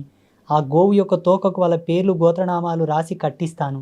గోవు తోక విదిలించేసరికి వాడు సరాసరి వెళ్ళిపోతారు. చాలా మందికి చేశాను నేను, లెక్కనే లేదు అసలు. మా యూట్యూబ్లో చాలా మంది వీడియోస్ అవే ఉంటాయి గోపూజ చేసేవి. ఓకే. కొందరు గంగా నది దగ్గరికి వెళ్ళి అక్కడ కొన్ని పూజలు చేసి పంపించాను. కొందరిని మానస సరోవరంకి పంపించాను, కొందరిని రామేశ్వరంకి పంపించాను, ఓకే. కొందరిని హంసల దీవికి పంపించాను. ఎవరి పాపకర్మను బట్టి ఎవరి ధర్మాన్ని బట్టి వాళ్ళకి ఆ ప్లేస్ ఓకే, నిర్ణయించబడుతుంది. ఓకే, అంటే అది మీకు అంటే భగవంతుడు ఏమైనా ఆజ్ఞిస్తాడా గురువుగారు, ఎవరెవరి కర్మల్ని బట్టి ఏ ప్లేస్కి పంపించాలి, ఏంటి, ఏ రకంగా చేయాలి అని? అనుభవస్తుడైన వైద్యుడు మనిషిని చూడగానే రోగం యొక్క సిమ్టమ్స్ చెప్తాడు. అవును. కండ్ల కింద బ్లాక్ డార్క్ సర్కిల్స్ వస్తే, ముఖంలో ఫేస్ రీడింగ్ అంతా చేంజ్ ఉంటే నాడి పట్టుకొని చెప్తాడు. లేదు స్టెథోస్కోప్ పెట్టి పల్స్ రేట్ని కానీ హార్ట్ బీట్ని బట్టి చెప్తారు. ఇంకా కొంత తెలుసుకోవాలి, అంతకు అర్థం కాలేదంటే టెస్టులు చేస్తారు. బ్లడ్ శాంపిల్, యూరిన్ శాంపిల్ తీసుకొని మేము కొన్ని ప్రక్రియల ద్వారా చూస్తాం. కొందరిని చూడగానే తెలిసిపోతుంది, కొందరిని రేఖాగణితం చూసి చెప్తాము, కొందరి జాతక విశ్లేషణ చేసి చెప్తాము. ఇవేవి కాలేదంటే అమ్మవారి చెంతన ధ్యానంలో కూర్చొని పలానా వ్యక్తి పలానా గోత్రజుడు అంటే మొత్తం దర్శనం వస్తుంది. అప్పుడు చెప్తాం, ఈ వారం వచ్చావు, ఈ వారం వచ్చాం, వచ్చే వారం నాన్న రానాయన నీకు అంతా చెప్తానంటాను. ఆయన గోత్రనామాలు తీసుకొని వచ్చే వారం ఆయనకు మొత్తం చెప్తాను, నేను ఇట్లుంది ఇలా చేసుకోపో అని చెప్తాను. ఓకే. మా పీఠంలో ఎవరి కానీ మేము డేట్ ఆఫ్ బర్త్ కానీ రాశి కానీ నక్షత్రం కానీ అడగం, ఓన్లీ గోత్రం పేరు. ఓకే. మీరు ఎవరినైనా కనుక్కోండి, శ్రీపీఠానికి అంబాత్రయ క్షేత్రానికి ఎవరు వచ్చినా నీ పేరేంటి, నీ గోత్రం ఏంటి, ఈ నక్షత్రాలు రాసులు ఈ డేట్ ఆఫ్ బర్త్ నేను అడగను. ఇదంతా ఒక బిజినెస్, బట్ ఆ సిద్ధాంతం అది కాదు. మేము జ్యోతిష్యం బాగా నమ్ముతాం. జ్యోతిష్యం ఎందుకు వచ్చింది, జ్యోతిష్యం మీద ఉండే విలువలు ఏంటనే పరిపూర్ణమైన సమగ్ర వివరణ మాతో ఉన్నది. కానీ మేము జ్యోతిష్యాన్ని వ్యక్తుల జీవితంతో ముడిపెట్టాము, పాపం తగులుతుంది. కానీ చాలా మంది పండితులు చెప్తుంటారు, పుట్టిన సమయము, ప్లేసు, నక్షత్రము ఇవన్నీ ఉంటేనే కరెక్ట్గా మన జాతకం అనేది చెప్పబడుతుంది అని. ఇంతకుముందు మీరే చెప్పారు, అన్ని చూసుకున్నాక కూడా ఎందుకు కష్టాలు వస్తున్నాయి గురూజీ అని. చూడమ్మ, జీవన విధానం బహు విధములైనటువంటి పరివర్తనంతో ఉండేటటువంటి విధానం అది. జీవించే జీవుడు ఎంత ధర్మంతో ఉన్నాడో దాని ధర్మాన్ని బట్టి మనకు పంచాంగం యొక్క రిఫ్లెక్షన్ ఉంటుంది. కాకపోతే జీవించే జీవన విధానం వేరు ఉంటుంది. మళ్ళీ పంచాంగం దగ్గరికి ఎట్టి వచ్చి మొరపెట్టుకోవడం అది ధర్మం కాదు. ఎందుకంటే ఇప్పుడు ఒక స్మార్ట్ ఫోన్ ఉంది, అది 5G నెట్వర్క్ సపోర్ట్ చేస్తేనే మనం 5G సిమ్ వేసుకోవాలి. దాంట్లో అది సపోర్ట్ చేయనప్పుడు మనము ఆ సిమ్ వేసుకున్న లాభం లేదు, ఆ బ్యాలెన్స్ వేసుకున్న లాభం లేదు. అంతే కదా. అంతే గురు. ఇప్పుడు పంచాంగం అనే ఘనచక్రం మనకు సపోర్ట్ చేయాలన్నా మనకు అంత ధర్మ పరాయణులమై జీవించాలి. అప్పుడే కదా దాని యొక్క మెలకులు మన మీద ప్రభావం చూపిస్తాయి. నీ వరకు నువ్వు బ్రతికి తర్వాత మళ్ళీ నాకు పంచాంగం చెప్పు, నాకు ముహూర్తం చెప్పు, నాకు బలం చెప్పు అంటే అది ధర్మం కాదు. కొందరు భక్తులు దేవతలకి పండగలు అలా పూజలు చేసినప్పుడు బలులు ఇస్తుంటారు. నిజంగా అలా బలులు ఇవ్వటం కరెక్టే అంటారా? ఈ బలులు ఇచ్చే ఆచారం ఉందంటారా నిజంగా? సత్య సనాతన ధర్మం యొక్క సాక్షిగా, వేదాంత ధర్మం యొక్క సాక్షిగా లేదు. బలి అనేది సనాతన ధర్మంలో లేదు. ఓకే. ఇది కొంత మధ్యకాలం లోపల అప్పట్లో అకాలమైనటువంటి కరువు వచ్చింది. మనుషులకు తినడానికి తిండి లేదు. ఇప్పుడంటే డ్రిల్ చేసి బోర్లు వేసి నీళ్లు పైకి తీస్తున్నారు. సకాలంలో మనకు నీళ్లున్నాయి, 2 సార్లు పంటలు వేసుకొని ధాన్యం పండిస్తున్నారు. అప్పుడు బావులు ఎండుకపోయినాయి, చెరువులు ఎండుకపోయినాయి, నదులు ఎండుకపోయినాయి, వర్షాలు పడలేదు.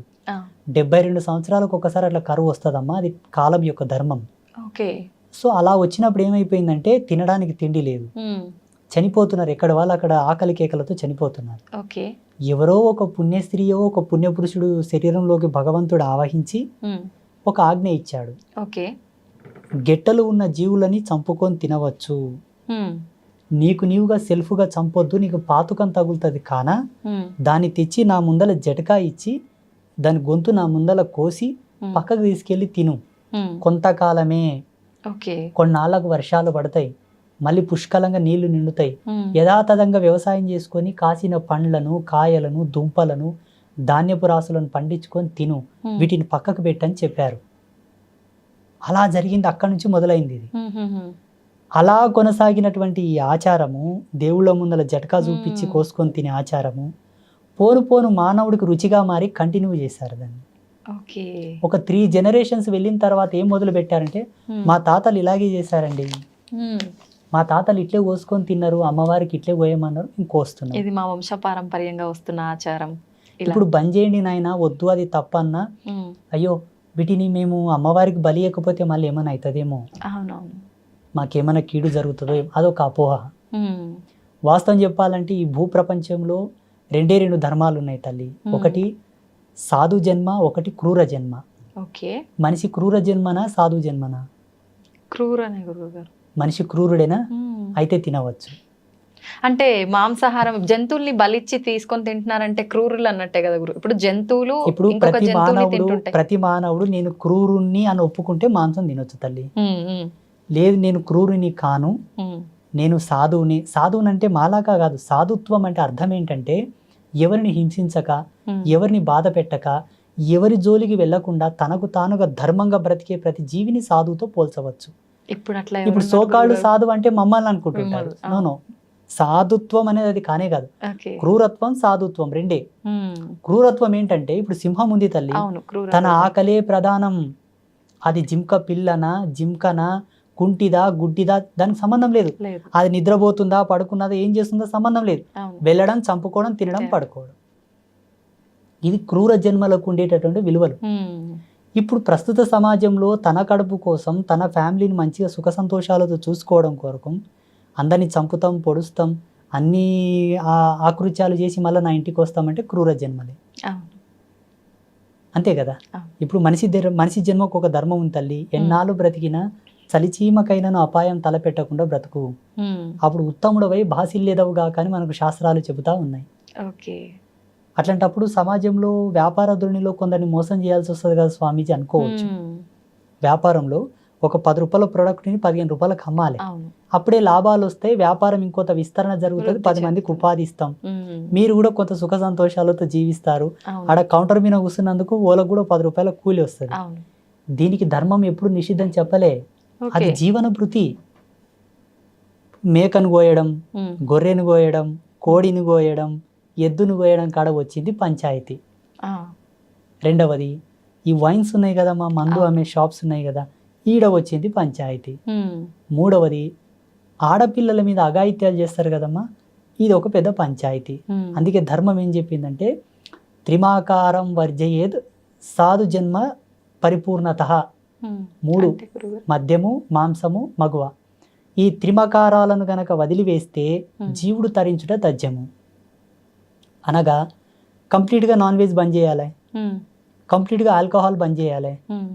తనకు వయసు వచ్చి పెళ్లి చేసుకున్న తర్వాత తన భార్యతో తప్పిస్తే అన్య స్త్రీలను మాతృభావంతో చూడు, అప్పుడు నీ జన్మ తరిస్తావు.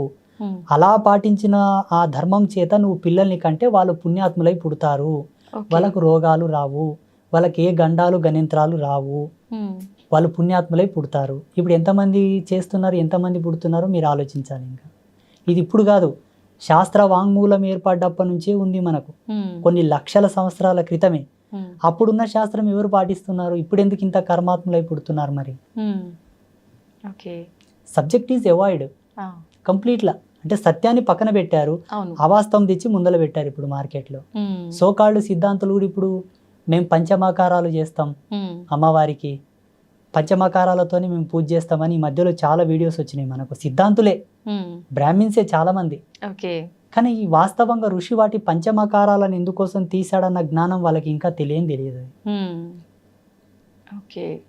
మైథున క్రియ, మాంసము, మద్యము, ముద్ర, ఈ పంచమకారాలతోనే మేము సాధన చేస్తామని చెప్తున్నారు ఈ మధ్యలో వీడియోలు. వాటి యొక్క ప్రతిపాదన ఎందుకు చేశాడు ఋషి అనే జ్ఞానం వాళ్ళకి కనీసం కూడా లేదు ఇప్పుడు. ఇలా ఉంది ఇప్పుడు. సిద్ధాంతులు కెమెరాల ముందు చెప్పిన తర్వాత సామాన్యుల పరిస్థితి ఏంటి? భగవద్గీతలో కృష్ణ పరమాత్మ చెప్పాడు, ఉత్తముడు దేనిని ఆచరిస్తాడో ఇతరులు కూడా దాన్ని ఆచరిస్తారని. ఇక్కడ జనాలది ఏం తప్పు లేదు తల్లి, పెద్దలది తప్పు అంతా. అలాంటి స్వామీజీలది, పండితులది. అంటే వాళ్ళు కూడా చెప్తుంటారు కదా గురువుగారు, మేము ఎంచుకున్న మార్గంలో మాకు నేర్పిన గురువులు ఈ ప్రకారంగానే నేర్పారు అని కొంతమంది చెప్తూ ఉన్నారు కదా. అలా నిజంగా ఏ శాస్త్రంలో అయినా ఉంటుందా అలాంటి విద్య? లేదు. నేను ఒక ఎగ్జాంపుల్ చెప్తానమ్మా. పంచమాకారాలో ఒకటి ఏంటంటే మైథున క్రియ. ఈ మైథున క్రియని వీళ్ళేమనుకుంటున్నారంటే ఒక స్త్రీని దేవత ముందల పెట్టుకొని సంభోగించి సాధన చేస్తే మాకు పవర్స్ వస్తాయి అనుకుంటారు. కానీ ఏ ధర్మం లేకుండా అకారణంగా ఒక స్త్రీని తాకకూడదట. మళ్ళీ ఇదే ధర్మం ఇంత నియమం చెప్పింది, ఇలా ఎలా చెప్తుంది చెప్పండి? ఎత్ర నార్యస్తు పూజంతే రమంతే తత్ర దేవత అని ఇదే ధర్మం చెప్పింది. ప్రతి స్త్రీని మాతృభావంతో చూడమని ఇదే ధర్మం చెప్పింది. ఇంతటి ఆకృత్యానికి అఘాయిత్యానికి ధర్మం ఆజ్యం పోయదు. ఇక్కడ మైథున క్రియ అంటే జ్ఞానార్థం, భావార్థం, తత్వార్థం ఏంటంటే జీవుడు కుండలియందు మైథునం చేయాలి, అంతర్ముఖులై, బహిర్ముఖంగా కాదు. అంతర్ముఖ మైథున క్రియ అనగా మూలాధార చక్రమునందు స్రవించేటటువంటి జీవుడిని శాస్త్రారమునందు కలుపుటయే మైథునము. ఇదంతా కూడా కుండలిని సాధన. ఈ పంచమకారాలు, ఈ త్రిమకారాలు అన్ని కూడా కుండలిని సాధన. వ్యవహారంలో ఇప్పుడు అందరూ కుండలిని యోగ చేయలేరు కదా తల్లి, అందరికి సాధ్యం కాదు కదా. చేయలేని వాళ్ళకి ఏంది ఆల్టర్నేట్ అంటే వీటిని వదిలిపెట్టండి, మీరు చేసిన రిజల్టే పొందుతారు. అంతర్ముఖంగా మీరు ఇది రమించకపోయినా బహిరంగంగా వీటి జోళ్ళకి వెళ్ళకండి. మగవా సాంగత్యం వదిలేసి నీ సహధర్మచారిణితో సుఖపడుతూ అన్య స్త్రీలను గౌరవించు. మాంసం వదిలివేయి, అది పాపం. మద్యం వదిలివేయి, అది కర్మ. నీ ముద్రాలోలిత్వంతో జీవించే జీవనం భగవంతుడి యొక్క పాదాలకి అంకితం కావాలిగా, అన్య ప్రదేశంలో కాకూడదు. వీళ్ళేం చేస్తున్నారంటే వీటిని ఇంప్లిమెంట్ చేసుకుంటున్నారు, వీటిని ఆచరిస్తూ దేవతలను కొలుస్తున్నారు. ఇక్కడే వచ్చింది పొరపాటు. ఓకే, ఇవన్నీ పాపాలు అయినప్పుడు భగవంతుడు వీటన్నిటిని ఆపే ప్రయత్నం ఎందుకు చేయట్లేదు అంటారు గురువుగారు? భగవంతుడి ఆజ్ఞ లేనిదే ఏదైనా జరగదు అంటుంటారు. ఇవన్నీ ఆయన ఆజ్ఞ లేనిదే జరుగుతుందంటారా? చూడమ్మా, భగవంతుడు ఈ వల్ల చూడడం అనేది నాకెందుకు మంచిది కాదు. దేవుని ఈ తుచ్చ సుఖములతో పోల్చడం ఏంటి చెప్పండి? దేవుడి వల్ల ఆపాలనా, ఆపకూడదా? ఈ వల్ల ఒక అతీతమైన శక్తి దేవుడు. ఈ వల్ల చూడాల్సిన అవసరం ఆయనకు లేదు. మనం పాటించుకుంటే మంచిగా అవుతాం, లేకుంటే ఆయన స్వాహ. ఆయన అతీతుడు. ఎలా చూస్తాడు చెప్పండి? ఆయన నేను బ్రతకమని పంపించిండు. నువ్వు ధర్మంగా బ్రతికితే సుఖ సంతోషాలతో జీవిస్తావు, లేదు పాపంతో బ్రతుకుతా అంటేనేమో నీ కష్టాల్లో నువ్వు పోతావు. ఆయన వల్ల ఆపాలే, మమ్మల్ని బాగా చేయాలనేది ఏమి ఉండదు ఆయనతో. ఈ ప్రకృతిని కంట్రోల్ చేస్తాడు, నీకు అనుకూలంగా నడిపిస్తాడు, నిన్ను పుట్టిస్తాడు, నీకు ప్రాణం పోస్తాడు, నీకు అన్నీ సమకూరుస్తాడు. అప్పుడు ఎలా బ్రతుకుతావు, ఎలా జీవిస్తావు అది నీపైన ఆధారపడి ఉంటుంది. మళ్ళీ నీ వెనకాల పట్టుకొని నీవు ఇలా నడువు అలా నడవని నేను ఆపరేట్ చేయడం ఏంటి చెప్పండి? నాకు అర్థం కాదు. ఒక కంపెనీ యాజమాన్యం మనకు ఒక కార్ తయారు చేసి ఇస్తుంది, ఒక BMW, ఆడి, బెంజ్. ఆయన తయారు చేసి ఇస్తాడు, కానీ మన పక్కన కూర్చొని డ్రైవ్ చేస్తూ మనకు అన్నీ చూపెట్టాడు కదమ్మా. మనము దాని భద్రతా భావంతో నడుపుకొని ట్రాఫిక్ రూల్స్ పాటిస్తూ స్పీడ్ లిమిట్ కంట్రోల్లో నడుపుకుంటూ వెళ్తే గమ్యం చేరుకుంటాం. లేదు నేను 100 స్పీడ్ వెళ్ళాక 200 స్పీడ్ వెళ్తా, బ్రేక్ ఏనంటే గుద్దుకుంటాం, పడతాం, అంతే. ఓకే, అయితే గురువుగారు, పుట్టుక మరణం రెండు సహజం, అవి భగవంతుడి చేతిలో ఉన్నప్పుడు కొంతమంది స్వామీజీలు చనిపోయిన వారిని బ్రతికిస్తాము, చనిపోయిన వారిని అంటే కాటిపైన ఉన్న వాళ్ళని కూడా లేపి మాట్లాడిచ్చాము, ఇలాంటివి చాలా చాలా చెప్తుంటారు. అది ఎంతవరకు సాధ్యం అంటారు? అవన్నీ నమ్మొచ్చు అంటారా? 100% నమ్మొచ్చు. ఇప్పుడు శాస్త్రవేత్తలు ల్యాబ్లలో చేస్తున్న పరిశోధనలు అవి. ఇప్పుడు 2024వ సంవత్సరంలో నాసా సైంటిస్టులు ఇప్పుడు దాని మీద పరిశోధన చేస్తున్నారు, చనిపోయిన వాళ్ళని బ్రతికించాలని. వాళ్ళు ప్రయత్నం చేసినా సక్సెస్ కాదు, నేను గ్యారెంటీ ఇస్తాను. అది సక్సెస్ కాదు, ఎందుకంటే భారతీయ వేద విజ్ఞానం మీద వాళ్ళు రీసెర్చ్ చేస్తే తప్పకుండా సక్సెస్ అవుతుంది. మన ధర్మంలో మృత సంజీవని విద్యనే ఉన్న తల్లి. మృత సంజీవని, పరకాయ ప్రవేశ విద్య, అనిమాది అష్టసిద్ధులన్నీ కూడా దీనికి సంబంధించినవే. వాటి మీద వాళ్ళు రీసెర్చ్ చేయరు, మన సాధువులు చేస్తారు, మన గురువులు చేస్తారు, కాబట్టి వాళ్ళకి పట్టుంది. ఎందుకు సమాజంలో దాన్ని ఇంప్లిమెంట్ చేయరంటే, ఒకవేళ వాళ్ళు గనక దీన్ని సమాజంలో ఇంప్లిమెంట్ చేస్తే దేశ ప్రధానమంత్రి బ్రతికేయమంటారు, స్వార్థం ఎక్కువైపోతుంది కదా, బిల్ గేట్స్ ని బతికేయమంటారు. ఎంతో మంది ప్రపంచంలో గొప్ప గొప్ప వాళ్ళు, ముఖేష్ అంబానీ నన్ను ముందే బతికేయండి అని రిజర్వ్ చేస్తాడు. అందుకే వాటిని పుణ్యాత్ముల కొరకు ధారపోస్తారు. లోక కళ్యాణం కొరకు ఒక జీవుడు ఉత్థాన పథంలో బ్రతికి సాగించాలనుకున్న వాళ్ళని వాళ్ళు బతికిస్తారు. ఎలా? కొన్ని మెరేకల్స్ జరుగుతున్నాయి ఇప్పుడు హాస్పిటల్స్లో కూడా. డాక్టర్లు డిక్లేర్ చేస్తారు ఈయన ఎక్కువ కాలం బ్రతకడని, కానీ కొందరు బ్రతుకుతున్నారు. ఇంకొంతమంది చాలా డేంజరస్ యాక్సిడెంట్స్ అవుతాయి కానీ బ్రతుకుతారు. అది సంకల్ప పాత్రతతోటి కొంతమంది బ్రతికించేటటువంటి ఆశీర్వాదం. నేను చూసాను చాలా మందికి. మొన్న ఒక ఆయన వచ్చాడు నెల కింద కాకినాడ నుంచి, ఏవయ్యా నీకు యాక్సిడెంట్ జరిగిందా అంటే, అవును గురూజీ చాలా డేంజర్, నా కారు మొత్తం తునాతునకలు అయిపోయింది, నాకు మాత్రం ఏం కాలేదన్నాడు. ఓకే. చూడయ్యా, మీ తాత ముత్తాతలు ఎవరో గురుసేవ చేసేవాళ్ళు, ఆ గురు కృప నిన్ను కాపాడింది, ఓకే. ఇక్కడ పనిచేసింది అది. ఓకే. పుణ్యం తల్లి, ఎంతకైనా పుణ్యమే కావాలా. పుణ్యం ఓకే. ఉంటేనే పురుషార్థం, పురుషార్థం ఉంటేనే జీవితం. ఓకే. అయితే గురుగారు, ఇలా అంటే చనిపోయిన వాళ్ళని బ్రతికించడం అనేది సృష్టికి విరుద్ధం కాదంటారా? విరుద్ధమే, అందుకే చేయట్లేదు స్వామీజీలు. అంటే పుణ్యకార్యాల కోసం చెయ్యొచ్చు అన్నారు కదా. ఆయన వల్ల లోక కళ్యాణం జరుగుతుంది కాబట్టి ఓకే. లోక కళ్యాణం మీన్స్ బ్రతికించడమే లోక కళ్యాణం, చంపడమే లోక వినాశనం. ఓకే. ఇప్పుడు గోవులను చంపుతున్నది ఎవరు? మానవులే కదా. అటువంటి వాళ్ళ కొరకు మేము ఏం చేస్తామో తెలుసా? ప్రతిరోజు సంకల్పం చేస్తాం పూజలో, సర్వే జనః సుఖినో భవంతు అనుకుంటేనే ఎవరు గోహింస చేస్తారో, ఎవరు స్త్రీని హింసిస్తారో, ఎవరు లోకంలో అసాంఘిక కార్యక్రమాలకు ఆజ్యం పోస్తుంటారో వాళ్ళందరూ కూడా వినాశనం చెందుగాక అని సంకల్పం చేస్తాం. ఓకే. మరి సాధువుల ధర్మం ఏంటంటారు? అలాంటి సాధువులు బాబాలు నిజంగా లోక కళ్యాణం కోసం ఈ రకంగా చేసే వాళ్ళు ఉన్నారా గురువుగారు? సన్యాసి తలుసుకుంటే ఈ ప్రపంచంలో సాధ్యం కానిదంటూ ఏదీ లేదు, ప్రపంచాలే మారిపోతాయి.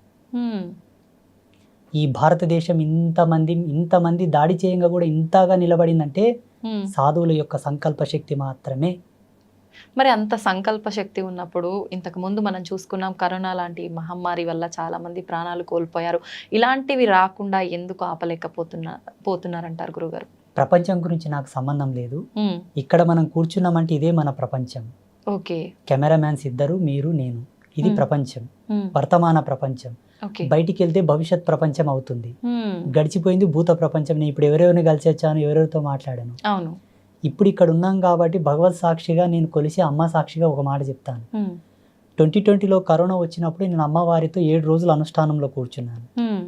అమ్మా, నేను ఒక సన్యాసిగా, ఆ జన్మాంత బ్రహ్మచారిగా, ఈ జన్మను నాకు తల్లిదండ్రులు ఇచ్చి నీ పాదాలకు అంకితం చేశారు. నేను ఏం చేయగలను ఈ ప్రపంచం కొరకు, ఈ సమాజం కొరకు అని 7 రోజులు అనుష్ఠానంలో కూర్చుంటే అమ్మవారు ఒక దర్శనం ఇచ్చింది, ఒక మెసేజ్. ఓకే. మాకు ఆ ఇమేజెస్ వస్తుంటాయి, ఆ దర్శనాలు. వేపాకు చలువతో 7 రోజులు నాకు చలువ పెడితే నీకు ఒక ఆజ్ఞ ఇస్తాను అమ్మవారు చెప్పింది. వేప చెట్టులో 2 రకాలు ఉంటాయి తల్లి, ఆడవేప ఉంటుంది, మగవేప ఉంటుంది. మీకు తెలుసా? లేదు గురువు. వేప చెట్టు తెలుసు, ఆడవేప మగవేప 2 ఉంటాయి. ఓకే. నేను స్త్రీ దేవతను కానా, వేపాకు తీసుకొచ్చి నాకు వేపాకు చలవబెట్టు. అది కూడా పెళ్లిగాని అబ్బాయి, బ్రహ్మచారిగా ఉండే ఒక అబ్బాయి చేత వేపాకు తెచ్చి నాకు చలవ పెట్టించు, చలిమిడి నైవేద్యం పెట్టించు. 7 రోజుల తర్వాత నీకు ఆజ్ఞ ఇస్తాన్నది అమ్మ. 7 రోజులు చేశాము. 8వ రోజు అమ్మవారు ఏం చెప్పిందో తెలుసా నా ధ్యానంలో? ఇది బ్రహ్మ రహస్యం, మీకు చెప్తున్నాను, అడిగారు కాబట్టి. స్వామీజీలు ఏదైనా చేయొచ్చు కదా లోక కళ్యాణం కొరకు అని మీరు అడిగారు కదా, నేను చెప్తున్నాను. జ్ఞానం ఇలాగే ఉంటుంది, బాగా గుర్తుంచుకోండి. వ్యక్తిగత సుఖాలకు మా తపస్సులు వాడం, ఒకరి కోసం మా తపస్సును దుర్వినియోగపరచుకోము. ప్రపంచానికి పనికొచ్చేది ఉంటే, కరువు కాటకాలు వచ్చిన ఉంటే చూపిస్తాం. అమ్మ ఏం చెప్పిందంటే, విశ్వమాత కళ్యాణము గావించు, విశ్వ కళ్యాణం ఏర్పడుతుంది. విశ్వమాత ఎవరు? నువ్వే కదా తల్లి, జగదంబవు, నువ్వే విశ్వమాతవు, నువ్వే సర్వశక్తివి కదా. నీ పెండ్లే కదా మేము చేశాము అన్న నన్ను అన్నాను. చూడు నాన్న, ఎంత నా కళ్యాణం చేసినా అంతర్ముఖంతో సూక్ష్మ దృష్టితో చేశావు. ఒక విగ్రహానికి నేను సూక్ష్మంలో ఉంటాను, శరీరంతో కదిలే దేవతనైతే కాను కదా. శరీరంతో కదిలే ధర్మం, నడిచే దైవం, మాంసనేత్రంలో ముద్దతో ఉండేటటువంటి విశ్వమాత ఉన్నది. ఆ విశ్వమాతకు నువ్వు కళ్యాణం చేయి. నీలాక కదులుతుంటది, చూస్తుంటది, వింటుంటది, మాట్లాడుతుంటది. అంటే పలుకుతుంటది, మాట్లాడదు, పలుకుతుంటది. ఆ విశ్వమాతకు కళ్యాణం చేయి, విశ్వ కళ్యాణం ఏర్పడుతుంది. ఇవన్నీ ఉంటే అప్పుడు మానవులు అవుతారు కానీ దేవతలు ఎలా అవుతారు? అదే ఎవరు విశ్వమాత అని ఒకసారి బాగా తర్కం చేసుకుంటే 1.5 గంట వరకు అందలేదు. 1.5 గంట తర్వాత మళ్ళీ ఒక దర్శనం ఏమొచ్చిందంటే గోవు. విశ్వమాత అంటే గోవు. గోవుకు కళ్యాణం చేస్తే ఆ కళ్యాణం గడిచిన ఉత్తర క్షణమే అంతా ఆంక్షలు పోతాయి, అందరూ కలిసిమెలిసి తిరుగుతారు, కోవిడ్ అనేది వెళ్ళిపోతుందని ఒక దర్శనం వచ్చింది. నా తపస్సు, నా అనుష్ఠాన సత్యం చెప్తున్నాను చూడండి. మీరు అడిగారు కాబట్టి ఇంతవరకు ఎక్కడ రివీల్ చేయలే, ఫస్ట్ టైం మీ మీడియాలో చెప్తున్నాను నేను. 2021 సంవత్సరంలో ఆచార్యుల దగ్గరికి వెళ్ళాను. అయ్యా, నాకు ఒక దర్శనం వచ్చింది, ఉడతా భక్తి. నేనేం పెద్ద ఉద్ధరణ చేసేవాడిని కాను, ఈ కోవిడ్ ఆంక్షలు పోయి అందరూ సుఖ సంతోషాలతో ఉండాలని నాకు ఒక దర్శనం వచ్చింది నా తపస్సులో. గోవుకు కళ్యాణం చేసి ఆ పుణ్యశక్తిని లోక కళ్యాణానికి ధారబోయాలనుకుంటున్నాను. నేనే కర్తను. నా గోశాలలో ఉండే గోవును ఒక కోడెను రెడీ చేశాను. వాళ్ళ పేర్లు ఇవి: గణేషు, నందిని. వీళ్ళ పేరు మీద లగ్న ముహూర్తం పెట్టానని ముహూర్తం తీసుకొని పత్రికలు కొట్టించి పెద్ద పెద్ద వాళ్ళకందరూ పత్రికలు వేయించి ఎంతో మంది పీఠాధిపతులను పిలిపించి 7 అంతరాల పందిరి వేసి కన్యగా ఉన్న గోమాత, మళ్ళా కోడెలు వారిన తర్వాత గోవు కళ్యాణానికి పనికిరాదు. కన్యగా ఉన్న గోమాత సంవత్సరం దాటిన గోమాత, సమకాలికమైన కోడే. వాటికి మన సనాతన ధర్మంలో చెప్పిన పద్ధతి ప్రకారంగానే కళ్యాణ తంతు చేయించి ఆ పందిరిలోనే సంకల్పం చేశాం పాలభాసలు ఆచార్యుల ముందల్ని. 2021 సంవత్సరంలో నేను ఒక సన్యాస ధర్మంలో ఉండి అంబాత్రయ క్షేత్రములు వేసిన ముగ్గురమ్మల సాక్షిగా నేను ఈ గో కళ్యాణం చేయుచున్నాను. వచ్చే సంవత్సరం వరకు కోవిడ్ ఆంక్షలు పోయి అంతా సస్యశ్యామలంగా జరగాలని సంకల్పం చేస్తే 2022 సంవత్సరం వరకు అన్నీ పోయాయి. 22లో చేశాము, 23లో చేశాము. ఈ 24వ సంవత్సరంలో రేపు వచ్చే 21వ తారీఖు రోజు కూడా మన పీఠంలో గో కళ్యాణం ఉంటుంది. ఓకే, అంటే అలా ప్రతి సంవత్సరం చేయాలా గురుగారు? అమ్మ ఆజ్ఞ. మీరు అడిగారు కదా లోక కళ్యాణం కొరకు ఏదన్నా చేయాలని, అది ఏ గో కళ్యాణం. ఓకే, విశ్వమాత కళ్యాణము, విశ్వ కళ్యాణ నాంది. 33 కోట్ల దేవతలు గోవులో వసించి ఉంటారు తల్లి. ఒకే కాలంలో, ఒకే ముహూర్తంలో, ఒకే పందిరి కింద 33 కోట్ల దేవతలకు పెళ్లి చేసినట్టు లెక్క. ఓకే, హిందూయిజంలో ఉండే ఆల్ గాడ్స్ యొక్క పెళ్లి ఒకేతను చూడాలనుకుంటే గో కళ్యాణం చూడాలి. అది కూడా వైదిక ధర్మం పద్ధతిగా. కొన్ని దేవాలయాల్లో గో కళ్యాణం చేశారు, ముసలి ఆవులకు పెళ్లి చేసిండ్రు తల్లి. గో ఒక్కసారి సూడిద తప్పి ప్రసవించిందంటే పెళ్లి చేయరాదు, పాపం తగులుతుంది. ఓకే, అది ధర్మం కాదది. అప్పుడు వశిష్ఠుడు చేశాడు, గౌతముడు చేశాడు, జమదగ్ని ఋషి చేశారు అప్పట్లో ఋషుల కాలంలో. ఈ కాలంలో అంబాత్రయ క్షేత్రంలో నాచి ఆ జగదంబ చేయించింది, నా అదృష్టం. ఓకే, అయితే గురువుగారు కొన్ని కోట్ల దేవతలు కొలువై ఉన్న ఆ గోమాతకి ఇంత ప్రాధాన్యత ఉంది. నిజంగా ఆ ప్రాధాన్యత ఇప్పుడు ప్రస్తుత రోజుల్లో గోవుకి దక్కాల్సిన ప్రాధాన్యత దక్కుతుందంటారా? దక్కట్లేదు. నేను అదే చెప్పాను. అమ్మను హింసించిన, గోవుని హింసించిన, నేలని కలుషితం చేసిన, గాలిని కలుషితం చేసిన, గంగా నదిని కలుషితం చేసిన, గురువులని అవహేళన చేసిన ఈ జన్మలో ప్రాయశ్చిత్తం లేని పాపాలు తగులుతాయి. ఓకే, ఇప్పుడు గోవులను చంపుకొని తినేవాళ్ళు, గోవులను హింసించే వాళ్ళందరూ కూడా ఇప్పుడు మనకు రోడ్ల మీద అంగవైకల్యంతో కనిపిస్తారు కదమ్మా, మెంటల్ హాస్పిటల్లో కొన్ని ప్రదేశాల్లో ఉంటారు కదా. ఏ జన్మలో అటువంటి పాపాలు చేశారు, ఈ జన్మలో అలా పుడుతున్నారు. భగవంతుడు మన ముందల్ని ఉదాహరణలు చూపిస్తున్నా మనము జాగ్రత్త పడతలేము. ఈ జన్మలో వాళ్ళు అలా పుట్టారంటే బలమైన కారణం ఉంటుంది తల్లి. అకారణంగా ఈ జగతి లోపల ఆకు కూడా రాలదు. అటువంటిది ఈ శరీరం ఎక్కడ, మనం పుట్టడం ఏమిటి, అలా పుట్టడం ఏమిటి. మీరు ఇంత చక్కగా ఇంత మంచిగా ఉన్నారంటే ఏ జన్మలో పుణ్యం చేసుకున్నారు? మీ పెద్దలు చేసిన పుణ్యమో మీ పుణ్యమో. ఓకే, అయితే గురువుగారు పెద్దవాళ్ళు అనేసరికి నాకు ఒకటి గుర్తొచ్చింది. పెద్దవాళ్ళు చెప్తుంటారు, ఎన్ని పాపాలు చేసినా సరే ఏదో ఒక పుణ్యం కనుక మనం గట్టిగా చేసుకుంటే కనుక అన్నీ తొలగిపోతాయని. నిజమే అంటారా? 100%. ఆ పుణ్యం ఏంటో చెప్తాను. జన్మనిచ్చిన తల్లిదండ్రులను చేసుకున్న పుణ్యం 3 తరాల వరకు వస్తుంది, 3 generations వరకు వస్తుంది. చాలా పవర్ఫుల్. తల్లికి తండ్రికి ఇద్దరికి సేవ చేసి వాళ్ళు ఉన్నన్నాళ్ళు వాళ్ళు చనిపోయే వరకు నీ కడుపులో పుట్టిన పిల్లలు నువ్వు ఎంత ప్రేమగా చూస్తావో, నీకు జన్మనిచ్చిన వాళ్ళు కాబట్టి వాళ్ళని అంతే ప్రేమతో చూడగలిగి వాళ్ళకి ఏ కష్టం రాకుండా, ఏ ఇబ్బంది రాకుండా వాళ్ళని చూసుకుంటే ఆ పుణ్యం ఎంత గండంలోనే నిన్ను కాపాడుతుంది. ఓకే, రణంలో పోయినా నీ అరికాలకు ముళ్ళు నాటనట్లా బయటకు వస్తావు. మా పెద్ద మనుషులు అంటారు మోటుగా వల్ల. మీకు ఇలాగే చెప్పాలి అంటే ప్రేక్షకులకు ఇలా చెప్పాలి కాబట్టి. గోవుని పూజించినా, గోవుని పోషించినా, గోవుకు భోజనం పెట్టినా సేమ్ పుణ్యం వస్తుంది. గురువులను సేవించుకున్నా, గురువులను గౌరవించినా, గురువులను ఆదరించినా అదే పుణ్యం వస్తుంది. గురువులు అంటే అందరు గురువులు గారమ్మా. కర్మరహితుడు, సంసారరహితుడు, సంసార త్యాగం చేసిన వాడు, సంకల్ప త్యాగం అనర్చిన వాడు శ్రేష్టమైన గురువు. పరిపూర్ణమైన జ్ఞానానికి సంబంధించిన వాడై ఉండాలి. విశ్లేషణాత్మకంగా జీవితం ఉండాలి. సర్వధర్మముల యందు అనురక్తి కలిగి ఉండాలి. ఆయన శ్రేష్టమైన గురువు.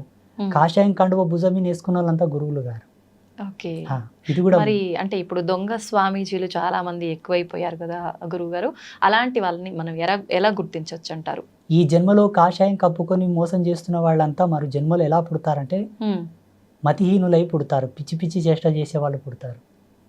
వాళ్ళకు శాపం అది. ఎందుకంటే కాషాయం జ్ఞానం, జ్ఞానంతో వ్యాపారం చేస్తున్నావు కాబట్టి మరు జన్మలో జ్ఞానం లేకుండా, తన మీద తనకు సోయి లేకుండా, ఈ జన్మలో భగవంతుని కేంద్రకంగా, భగవంతుని ఒక వ్యాపార కేంద్రకంగా పెట్టుకొని దేవుని ముందల పెట్టి నువ్వు డబ్బులు సంపాదిస్తున్నావంటే మరి జన్మలో తినడానికే తిండి లేనటువంటి దేహి దేహి అనాల్సిన జన్మలు పుట్టాల్సి వస్తుంది. భగవంతుడు వ్యాపారం కాదు తల్లి. అసలు భగవంతుని మీద మనం అసలు భగవంతుని మీద వ్యాపారమే కరెక్ట్ కాదు. అది శాస్త్ర సిద్ధాంతాలను అమ్ముకోకూడదు, పంచాంగాన్ని అమ్ముకోకూడదు, మంత్రాలను అమ్ముకోకూడదు. ఇవన్నీ కూడా పరమ పవిత్రమైనటువంటి మంగళకారకములు ఇవన్నీ. వీటి మీద వ్యాపారాలు ఏంటి చెప్పండి, నాకు అర్థం కాదు. వీటి మీద వ్యాపారం చేస్తే ఎన్ని జన్మలకైనా ఉసురు పోదు. నీవు ఒక ముహూర్తం పెట్టించావు తల్లి, ఆయన పరవశించి నీకేమన్నా పెట్టిపోతే ఆయన ఇష్టం, డిమాండ్ చేయకూడదు. నువ్వు ఒక మంత్రం ఇచ్చావు, ఆ మంత్రం కొన్నాళ్ళు ఆయన సాధన చేసిన తర్వాత మంచిగా అయ్యొచ్చిండు, గురువు గారు మీరు ఇచ్చిన మంత్రం వల్ల నాకు మంచి జరిగింది, గురుదక్షిణగా మీకేమన్నా ఇచ్చుకుంటానని ఆయన ఇస్తే స్వీకరించు, తృప్తిపడు. డిమాండింగ్ వద్దు, ఆర్డర్ వద్దు. ఈ మంత్రానికి ఇంత ఫీజు, నేను పంచాంగం ఇప్పాలే, తెరవాలే, ముయ్యాలంటే ఇంత ఫీజు పెట్టాలి, ముందే అపాయింట్మెంట్ తీసుకోవాలి. ఇవన్నీ ఏంటంటే వాళ్ళు కోరి కోరి పాపం చేసుకుంటున్నారు. ఇవి ఎక్కడ ధర్మంలో లేవు. అప్పట్లో ద్రోణాచార్యులంతటి వారే కురు సామ్రాజ్యం దగ్గరికి వెళ్ళి దేహి అనాల్సి వచ్చింది. ఆయనకు రాని విద్యలు లేవమ్మా, ఆయనకు రాని విద్యలు లేవు, ఆయనకు తెలియని మర్మం లేదు. కానీ ఒక రాజ్య సంస్థానానికి వెళ్ళి నాకేమని ఇప్పించండి అయ్యా అని అడిగాడు. చాలా మంది ఋషులు అడిగారు అట్లా. ఎందుకంటే వాళ్ళకి చిటికేస్తే లక్ష్మి రాలేటటువంటి శక్తి సంపన్నులు వాళ్ళు. కానీ విద్యల చేత లక్ష్మిని అనుగ్రహింపమని కోరలే, మంత్రాలను వాడలే, విద్యను వాడలే, తపస్సును వాడలే, యాచించుకొని బ్రతికారు తప్పిస్తే మంత్రతంత్రాలతో వాళ్ళు వృత్తి సాగించలేదు. నేను దాన్ని బాగా నమ్ముతా. వేరే స్వామీజీలు, జ్యోతిషులు, సిద్ధాంతులు ఏంటో నాకు సంబంధం లేదు, కానీ నా కాషాయాన్ని, నా ధర్మాన్ని, నా మంత్రాన్ని నేను ఎప్పుడు డబ్బులకు వాడను. అంటే మీరు ఇప్పటి వరకు డబ్బు తీసుకొని చెప్పలేదా గురుగారు? అతోస్మి. నాకు ఆ మాట అంటేనే కంపరం వచ్చేస్తుంది. నేను పీఠంలో ఇట్లా కూర్చుంటానమ్మా, ఒక ఉండి పెడతారు పక్కల, ట్రస్ట్ వాళ్ళు, కమిటీ వాళ్ళు. వాళ్ళ ధర్మ సందేహాలు అడిగి ఏదో విభూతో, కుంకుమనో, తాయితో, అంతరమో ఏదో ఇస్తాను. వాళ్ళు ఏదో రూపాయి 2 రూపాయలు అందులో వేసిపోతారు. నేను ఈ యంత్రం ఇచ్చానుగా, ఇంత పెట్టాను నేను అడగను. మా పీఠంకి వచ్చి మీరు చెక్ చేసుకోవచ్చు కూడా. అక్కడ ఏమైనా డొనేషన్లు ఇచ్చినా, అన్నదానంకి ఇచ్చినా, అమ్మ పూజకి ఇచ్చినా కూడా ప్రతిదీ కూడా రాసుకుంటారు, ఖర్చు పెడతారు, మేమేం తీసుకోం. ఇప్పుడు నా సౌల్ పర్పస్ నాకు తెలుసు తల్లి, నా జన్మ నాకు తెలుసు. తెలిసి మళ్ళీ ఎందుకు నేను బురదలో పడాలి చెప్పండి? నిజమే గురుగారు. దిస్ ఇస్ మై లాస్ట్ జన్మ, ఇది నా చిట్ట చివరి జన్మ. ఇక భూమి, ఆకాశం, మన్వంతరాలు, కొన్ని కోట్ల జన్మలైనా నేను రాను. జగన్మాతని చేరుకోవడం తథ్యం. ఎలా చెప్తున్నారు గురూజీ అని మీరు అనుకోవచ్చు. నేను 1.5 సంవత్సరంన్నర నా జన్మ మీదనే తపస్సు చేశాను. What is my Saul purpose?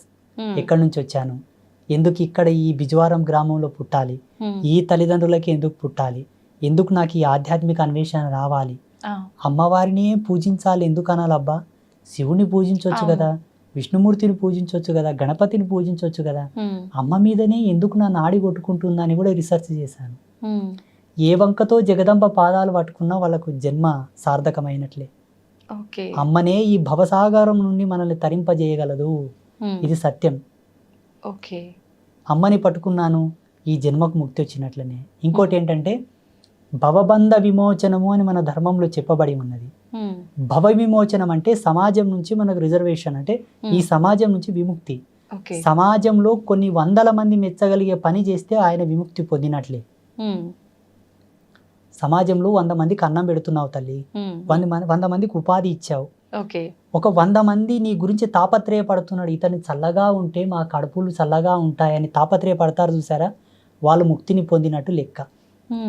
బంధ విమోచనం అనగానే ఏమిటంటే, ఇప్పుడు నాకు అక్క ఉంది, చెల్లెలు ఉంది, అన్న ఉన్నాడు, తమ్ముడు ఉన్నాడు, నాకు అన్ని బంధాలు ఉన్నాయి, ఇక నాకు వేరే జన్మ లేదు. ఇప్పుడు మీకు ఎంతమంది అక్క చెల్లెలు, అన్న తమ్ముళ్ళు? ఒక చెల్లె. అన్న లేరు. అన్న కొరకు మళ్ళీ పుడతావు. తమ్ముడు లేరు. తమ్ముడి కొరకు మళ్ళీ పుడతావు, లేరు. అక్క కొరకు మళ్ళీ పుడతావు, ఇంకా 3 జన్మలు ఉన్నాయి నీకు. ఓకే. ఈ జన్మ పరిపూర్ణం తల్లి నాదైతే. అంటే ఇప్పుడు చాలా మంది కూడా మీలాగా ఉండొచ్చు కదా స్వామీజీ అంటే ఉండొచ్చు, అవును. కానీ సాధు జన్మ లోపల ఆయన మిగిలిపోతాడు, ఆధ్యాత్మికంగా మిగిలిపోతాడు. ఏ మనిషి కానీ ఆధ్యాత్మికంగా తరించిన నాడే జన్మరాహిత్యం అవుతుంది. ఓకే. ఇక్కడ సంసారంగా, ఇటు సామాజికంగా, ఇటు ఆధ్యాత్మికంగా I'm fulfil for qualified. Okay. అంటే ఆధ్యాత్మిక పరంగా ఉన్నా, జన్మ పరంగా ఉన్నా, రిలేషన్ పరంగా గనక ఏదైనా లోపం ఉంటే మళ్ళీ జన్మెత్తుతారు. భవబంధ విమోచనము ఇదే. బంధ విమోచనం అంటే ఇదే. అన్ని బంధముల చేత ఆయన పరిపూర్ణుడై ఉండాలి. అన్ని బంధాలను పిలిపించుకునే యోగ్యత ఉండాలి. మీరు ఇప్పుడు అక్క అని వేరే వాళ్ళని పిలవాలే కానీ నీలో ఉన్న వాళ్ళని ఏమైనా పిలవలేకపోతున్నావు కదా. నేను అందరినీ పిలుస్తున్నాను. చాలా తక్కువ మంది ఉంటారు గురువుగారు అట్లా. ఉన్నారు, ఉన్న కామన్ పీపుల్స్ ఉంటారు. అలా ఉన్నా కూడా తన జన్మను తాను తెలుసుకొని ఆధ్యాత్మికంలో అనురక్తి కలగాలి, అప్పుడు జన్మ పరిపూర్ణం అవుతుంది. ఓకే గురుగారు, చాలా మంది పూనకాలు వస్తుంటాయి, అమ్మవారు వాళ్ళ పైకి వస్తుంది అని చెప్తుంటారు. అలా చెప్పే వాళ్ళలో ఎక్కువగా ఆడవారి శరీరం పైకి అమ్మవారు వస్తూ ఉంటారు. మరి మగవారి శరీరం పైకి ఎందుకు అమ్మవారు రారు?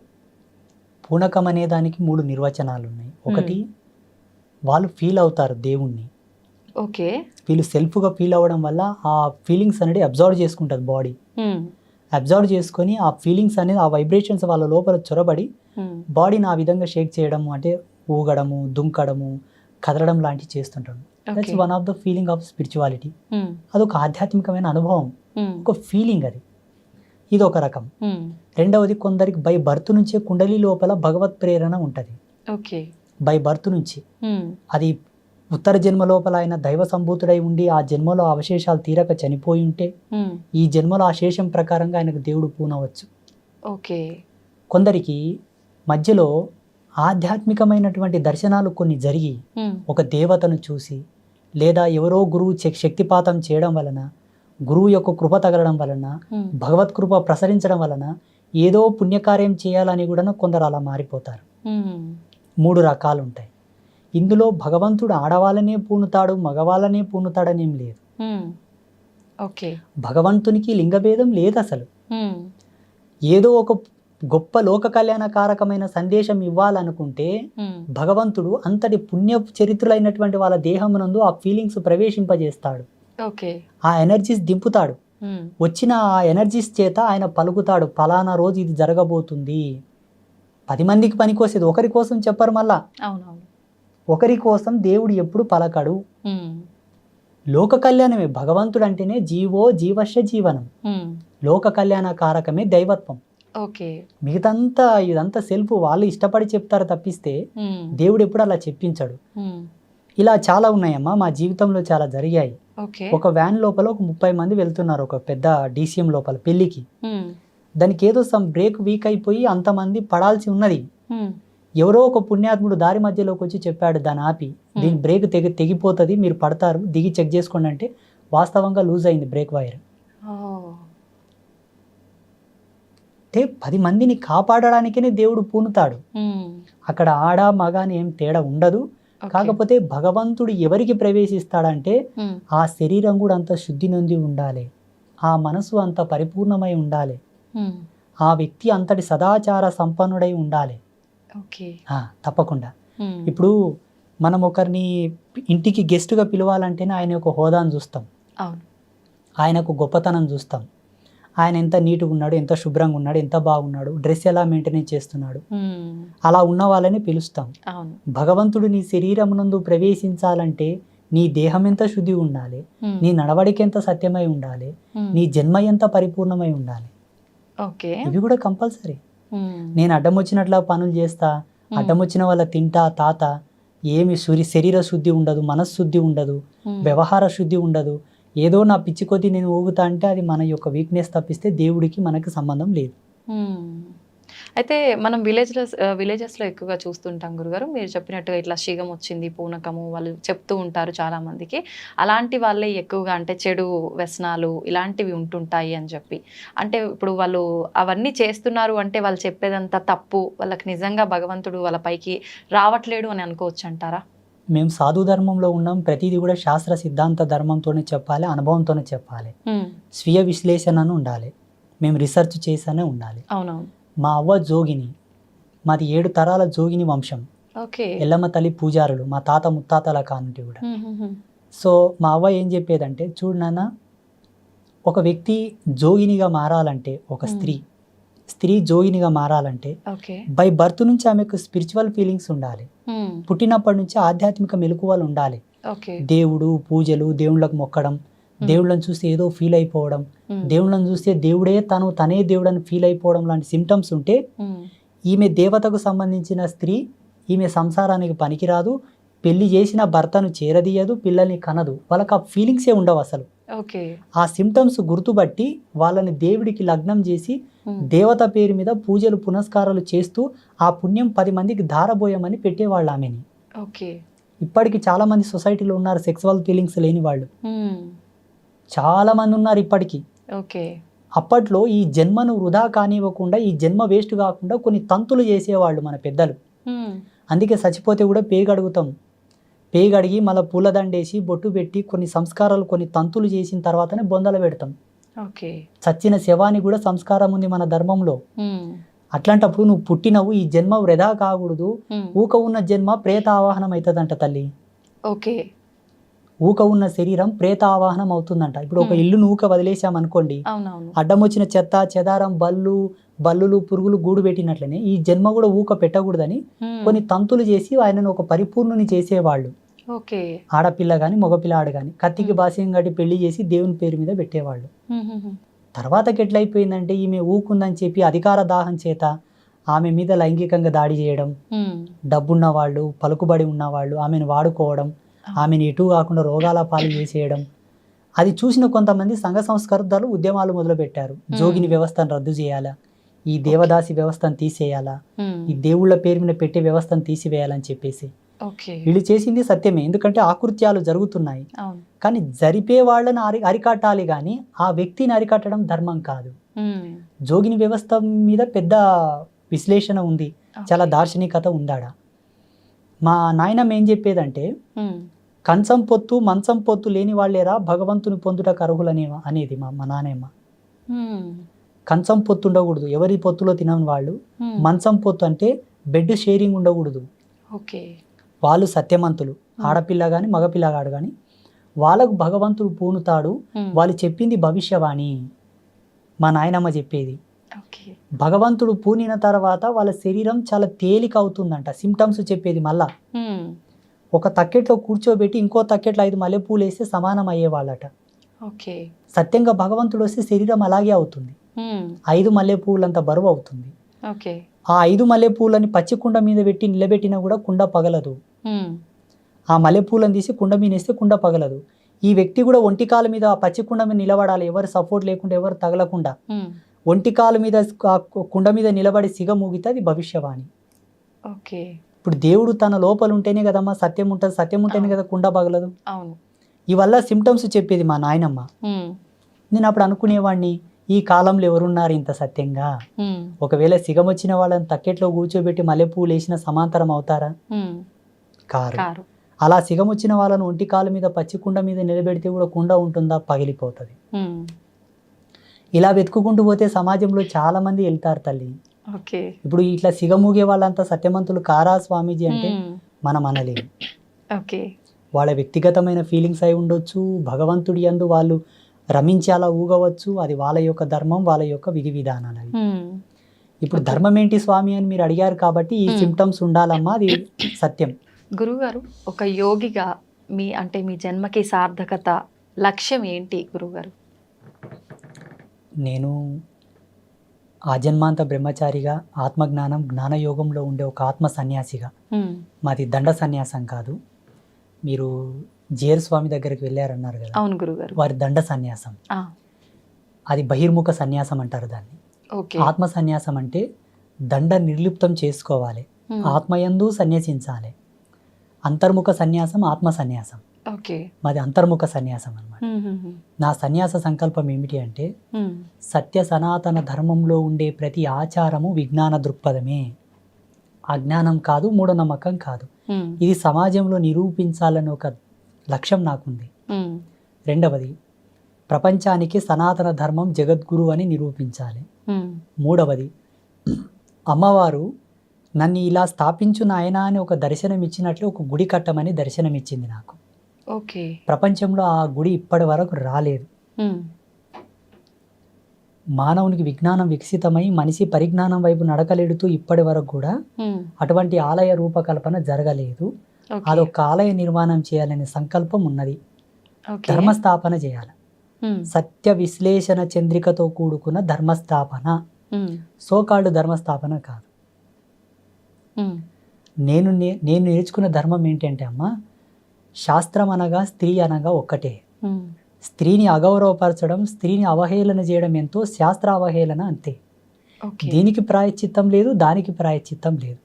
ఎన్ని గంగల్లో మునిగినా, ఎన్ని పుణ్యకార్యములు చేసినా ఆ పాపం పోదు, అనుభవించి తీరాల్సిందే. ఇప్పుడు చేస్తున్న వాళ్ళందరూ శాస్త్ర దూషణనే. ఎందుకంటే శాస్త్రం అడ్డం పెట్టి మానవులకు కోరికలు రేపుతారు. ఇది చేయండి మీకు ఈ కష్టం నెరవేరుతుంది. దీనికి దానికి సింకే ఉండదు తల్లి. ఆయన పూజ చేస్తాడు, శ్రీకాళహస్తి పోయి చేస్తాడు, వస్తాడు, కొన్నాళ్ళు వేచి ఉంటాడు, ఏమయ్య స్వామి కాలేదంటాడు. ఇప్పుడు ఈ మధ్యలో వీడియోలో కొన్ని మా పిల్లలు తీసుకొచ్చి చూపిస్తుంటారు, స్వామీజీ అని ఇంత మెరికల్ చేశాడు, ఇది సాధ్యమా అంటారు. మరి నువ్వు స్వామీజీవే కదా, ఎందుకు చేయమంటారు నాతోనికి వచ్చి మా పిల్లలు. కొన్ని జిమ్మికులు మ్యాజిక్లు చేస్తుంటారు, వీడియోస్ వస్తుంటాయి కొన్ని, కొంతమంది పాస్టర్లు, కొంతమంది. నేనేమంటానంటే వాస్తవంగా ఆధ్యాత్మికతకు అంత పవర్ ఉంటే, వీళ్ళలో అంత హీలింగ్ పవర్ ఉండి, అంత చైతన్య శక్తి ఉంటే ఎర్రగడ్డ మెంటల్ హాస్పిటల్కి వెళ్ళి వాళ్ళని బాగా చేయమని చెప్పు. నేను వాళ్ళ కాళ్ళు మొక్కి కాలు కడిగి నెత్తిమీన పోసుకుంటా. ఈ సన్యాసం విడిచి ప్యాంటైంగ్ వేసుకొని తిరుగుతా. క్యాన్సర్ హాస్పిటల్కి వెళ్ళి వాళ్ళ హీలింగ్ పవర్ చేత వాళ్ళని బాగా చేయమని. స్వామీజీలు, పాస్టర్లు, ఇమాంలు, any kind of spiritual person ఎవరైనా సరే, దైవం వేరు, దారదత్తం వేరు, సిద్ధాంతం వేరు, జీవన విధానం వేరు. మనిషి తనను తాను తెలుసుకొని బ్రతకాలి. తనకు తానే రాజు, తనకు తానే ధర్మం తల్లి, ఎవరిని ఎవరు ఉద్ధరించరు. ఉత్తకథ. వేమన యోగి ఏం చెప్తాడు తన పద్యంలో అంటే, తనకు తానే రాజు, తనకు తానే దేవుడు జీవుడు రెండు. మీరు తింటే నా ఆకలి ఎలా తీరుతుంది తల్లి? ఏదో తృప్తి పడగలను, అమ్మయ్య ఈమె తిన్నది సంతోషం అనగలను, కానీ ఆకలి అవుతుంది కదా. భగవంతుడిని నమ్మడం ఒక విశ్వాసం, ఒక పవర్. 83 లక్షల జీవరాశులు ఏవి దేవిని కొలవవు తల్లి, మనం కొలుస్తాం. అదొక గర్వకారణం. మళ్ళా దాంట్లో ఎంతో సైన్స్ ఉందమ్మా. హిందూయిజంలో చాలా ఎక్స్ట్రాడినరీ సైన్స్ ఉంది, అద్భుతమైన విశ్లేషణ. ఒక దీపం పెట్టడము, ధూపం వేయడము, నైవేద్యం పెట్టడము, అభిషేకాలలో అబ్బా చాలా అద్భుతం. దీన్ని తీసుకొచ్చి మన సంసారం మీద పులిమి ఎటూ తేలుకోలేపకల పంచాంగం వేస్ట్ అంటారు, జ్యోతిష్యం వేస్ట్ అంటారు, పూజలు వేస్ట్ అంటారు. నాకెంత బాధ అవుతుందో చాలా. ఈరోజు ఈ బాటిల్లో నేను నీళ్లు చూశాను, ఇక్కడ ఉన్నాయి, మీరు వచ్చి నీళ్లు లేవంటే నేను నమ్మాలనా? నేను చూశాను, దాంట్లో నీళ్లు ఉన్నాయి, కొన్ని తాగాను, కొన్ని పెట్టాను. లేవు గురూజీ అని మీరు వాదాంతం చేస్తే నేను ఎలా నమ్మాలి చెప్పండి? అలాగే సనాతన ధర్మం యొక్క మూలాలు, దీని యొక్క అవశేషాలు చాలా గొప్పవి. తుచ్చ సుఖంలోకి వాడి దీని మీద వాల్యూ లేకుండా చేయొద్దు అన్నదే నా ఆవేదన. అది నిరూపించాలే, ప్రతి ఒక్కరికి తెలియపరచాలన్నదే నా తాపత్రయం, నా లక్ష్యం. అందుకే ఈ మధ్యలో వీడియోల్లో నేను చాలా మందికి నచ్చుతుండలేను, స్వామీజీలకే, మీలాంటి వాళ్ళు కాదు పాపం. అంటే మంచి చెప్పే వాళ్ళకి, మంచి చెప్పే వాళ్ళంటే చెడు ఉద్దేశంగా ఉన్న వాళ్ళకి. నేను వేణుస్వామి మీద ఒక వీడియో చేశాను తల్లి. వేణుస్వామి మీద, ఆయన ఫేమస్ ఆస్ట్రాలజర్. అవునవును గురుగారు. నాకు ఆయన పాలేవుడు కాదు, ఇంటివాడు కాదు, అన్నదమ్ముడు కాదు తల్లి. పాపం వాళ్ళు బ్రాహ్మిన్స్, మేము వేరు. అవునవును. స్వామీజీనే మేము వేరు, మా ఇల్లు వేరు, వాళ్ళ ఇల్లు వేరు, వాళ్ళ ఊరు వేరు, మా ఊరు వేరు. ఎవరో మీ అంచుడు భక్తుడు వచ్చి, ఏమయ్యా నువ్వు జీవహింస చేయొద్దు అంటావు, అమ్మవారికి మాంసం పెట్టొద్దు అంటావు, మద్యం పెట్టొద్దు అంటావు. ఈయన బ్రాహ్మణ్, ఒక జ్యోతిష్యుడు, ఆడ లిక్కర్ పెట్టిండు, మాంసం పెట్టిండు, అమ్మవారి ముందలని చూపించిండు. అవునవును. నా మనసు తరుక్కుపోయింది. వెంటనే దాని మీద ఒక వీడియో చేశాను. ఒక 5-6 మంది నాకు ఫోన్ చేసి వార్నింగ్ ఇచ్చారు. నిన్ను ఎవరు చెప్పమన్నాడయ్యా, మేము ఇట్లనే చేస్తాం, మాకు ఇట్లే తెలుసు, ఉమ్, నువ్వెవడో చెప్పని కానీ ఉమ్, ఏమైనా చేసుకోకపోండి, నేను చెప్పింది సత్యం, ఉమ్, నాకు తెలిసింది సత్యం అని నేను చెప్పాను. అలా Okay. ఉన్నారు సమాజంలో. అవును. పోనీ ఈ స్వామీజీ చెప్పింది వాస్తవమే కదా, ఉమ్, మార్చుకుందాము అన్న జ్ఞానం లేదు వాళ్ళతో, మళ్ళీ ఉల్టద్దా అని. అంతే. ఇటువంటి వాళ్ళని సమాజంలో తెలియపరచాలి, ఇటువంటి వాళ్ళ గురించి చెప్పాలన్నదే నా లక్ష్యం.